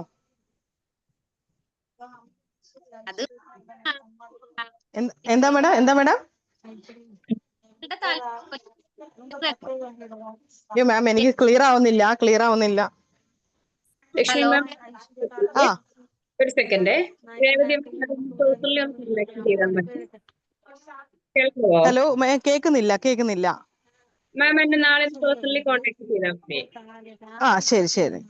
ഓക്കെ, മറന്നു പോകരുത്. ഇപ്പൊ നാളെ തന്നെ റെക്കോർഡഡ് ക്ലാസ് ഇല്ല എന്ന് പറഞ്ഞിരുന്നല്ലോ. ഇപ്പം റെക്കോർഡഡ് ക്ലാസിന്റെ കാര്യം ഇപ്പൊ സംസാരിച്ചിട്ടുണ്ടായിരുന്നു. ഓക്കെ, അയക്കാം, നിങ്ങൾക്ക് ഇത്ര സെക്ഷൻ ഉണ്ടെങ്കിൽ അയക്കാമെന്ന് പറഞ്ഞല്ലോ. അത് അപ്പൊ നമ്മള് മാമിന് എന്താണ് മാഡം? മാമിന് ഒരുപാട് ക്ലാസ് മിസ്സായതല്ലേ? ഞാനൊരു 4 ക്ലാസ്സിലാണ് അറ്റൻഡ് ചെയ്തിട്ടുള്ളത്. അതുകൊണ്ട് നാളെ മാം എന്നെ ഒന്ന് പേഴ്സണലി ഒന്ന് ഫ്രീ ആകുമ്പോൾ എന്നെ വിളിച്ചാൽ മതി. അപ്പൊ ബാക്കി ക്ലാസ് പറയാം. Okay okay. ഞാൻ റെക്കോർഡഡ് എന്ന് പറഞ്ഞത് എന്റെ കയ്യിലുള്ളത് വോയിസ് റെക്കോർഡുകളാണ് കൂടുതൽ. വീഡിയോ റെക്കോർഡുകളാണ്. അതിൽ എല്ലാ ക്ലാസ്സുകളും ഉണ്ടാവണമെന്ന് നിർബന്ധമൊന്നുമില്ല. നിങ്ങൾ ഏതൊക്കെ ക്ലാസ്സുകളാണ് അറ്റൻഡ് ചെയ്യാത്തത് എന്ന് കൃത്യമായിട്ട് ഏത് ഡേറ്റിലാണ് കറക്റ്റ് ആയിട്ട് പറയുകയും ചെയ്താൽ എടുത്തു തരാനായിട്ട് പറ്റിയേക്കും. അത്രയാണ് എനിക്ക് പ്രോമിസ് ചെയ്യാനായിട്ട് സാധിക്കുന്നുള്ളൂ കേട്ടോ. ഏതൊക്കെ ക്ലാസ് ആണെന്നുള്ളത് നിങ്ങളാണ് പറയേണ്ടത്, നിങ്ങൾക്ക് അറ്റൻഡ് ചെയ്യാൻ പറ്റാതെ പോയത്. ഓക്കെ, വേറെന്തെങ്കിലും ഡൗട്ട്സ് ഉണ്ടോ? പിന്നെ ഒരു ഡൗട്ട് ചോദിക്കട്ടെ. നമുക്കിപ്പോ ഈ കൗൺസിലിംഗ് പ്രാക്ടീസ് ചെയ്യണമെങ്കിൽ അതിനുള്ള വല്ല പ്രോട്ടോകോൾസോ പ്രൊസീജിയേഴ്സ് എന്തെങ്കിലും ഉണ്ടോ? അതായത് ഇപ്പൊ കൗൺസിലിംഗ് സെന്റർ തുടങ്ങുകയാണെങ്കിൽ ലോക്കൽ ബോഡിയുടെ അപ്രൂവലോ അങ്ങനെ എന്തെങ്കിലും ആവശ്യം ഉണ്ടാവുമോ? നമുക്ക് പഞ്ചായത്തിൽ രജിസ്റ്റർ ചെയ്യണം. നമ്മുടെ BSSന്റെ സർട്ടിഫിക്കറ്റ് കിട്ടിക്കഴിഞ്ഞാൽ നമുക്ക് നമ്മുടെ സ്കില്ലിനാണ് സർട്ടിഫിക്കറ്റ് തരുന്നത്. നമുക്ക് സ്വന്തമായിട്ട് ഒരു സെന്റർ നമുക്ക് സ്കില്ല് ഉണ്ട് എന്നുള്ളത് നമുക്ക് സെൻട്രൽ ഗവൺമെന്റ് പ്രൂവ് ചെയ്ത് തരുന്നുണ്ട്. അതാണ് നമ്മുടെ സർട്ടിഫിക്കറ്റ്. അപ്പൊ നമുക്ക് പഞ്ചായത്തിൽ രജിസ്റ്റർ ചെയ്തുകൊണ്ട്, പഞ്ചായത്ത് ഏരിയ ആണെങ്കിൽ പഞ്ചായത്ത്, മുനിസിപ്പാലിറ്റി ഏരിയയിലാണെങ്കിൽ മുനിസിപ്പാലിറ്റി. നിങ്ങൾ എവിടെയാണ്, നിങ്ങൾ പുറത്തൊരു റൂം വാടകയ്ക്ക് എടുക്കുകയാണെങ്കിൽ ആ റൂം എവിടെയാണ് അതിനനുസരിച്ച്. നമ്മൾ വേറെ എന്തെങ്കിലും ഒരു ബിസിനസ്സോ കാര്യങ്ങളോ തുടങ്ങുമ്പോഴും നോർമൽ നമുക്കുള്ള ഒരു ഫോർമാലിറ്റീസ് ഉണ്ടല്ലോ, അത് തന്നെ ഉള്ളൂ ഇതിന്.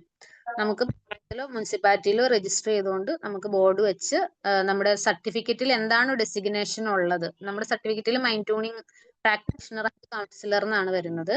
ആ ഡെസിഗ്നേഷൻ യൂസ് ചെയ്തുകൊണ്ട് നമുക്ക് പ്രാക്ടീസ് ചെയ്യാം.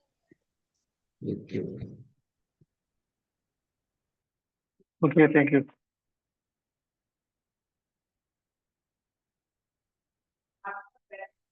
വേറെ എന്തെങ്കിലും ഉണ്ടെങ്കിൽ ഇപ്പൊ ചോദിക്കാം, അല്ലെങ്കിൽ നമുക്ക് വൈൻഡ് അപ്പ് ചെയ്യാം. Thank you ma'am. Okay, thank you. നമുക്കെന്നാ വൈൻഡ് അപ്പ് ചെയ്യാം. വേറെ ആർക്കൊന്നും പറയാനില്ലല്ലോ? ഫോൺ നമ്പർ നാളെ വിളിക്കാം. നാളെ അല്ലെങ്കിൽ ഞാൻ 2 ദിവസം കഴിഞ്ഞിട്ട് വിളിക്കാം. നീതു മാം, നമുക്ക് വൈൻഡ് അപ്പ് ചെയ്യാലോ? ഓക്കെ, ഇനിയിപ്പോ മറ്റു സംശയങ്ങളൊന്നും ഇല്ലല്ലോ. പിന്നെ ഗ്രൂപ്പ് എല്ലാവരും ഇടയ്ക്കൊന്ന് ശ്രദ്ധിക്കണം. നമ്മൾ ബാക്കി എല്ലാ ഡീറ്റെയിൽസും ഗ്രൂപ്പിലാണ് ഷെയർ ചെയ്യുന്നത്. അപ്പോൾ സൈക്കാട്രി ഡിസീസിന്റെ ഈ ഗ്രൂപ്പ് എപ്പോഴും നമ്മുടെ സർട്ടിഫിക്കേഷന്റെ ടൈം വരെ നിങ്ങൾ ഇത് എപ്പോഴും ശ്രദ്ധിക്കണേ. അത് വിട്ടുപോകരുത് ക്ലാസ് കഴിഞ്ഞു എന്ന് വെച്ചിട്ട്. ഓക്കെ, എന്നാ വൈൻഡ് അപ്പ് മറ്റൊന്നുമില്ലാന്ന് തോന്നുന്നു. Bye. Good night. Good night.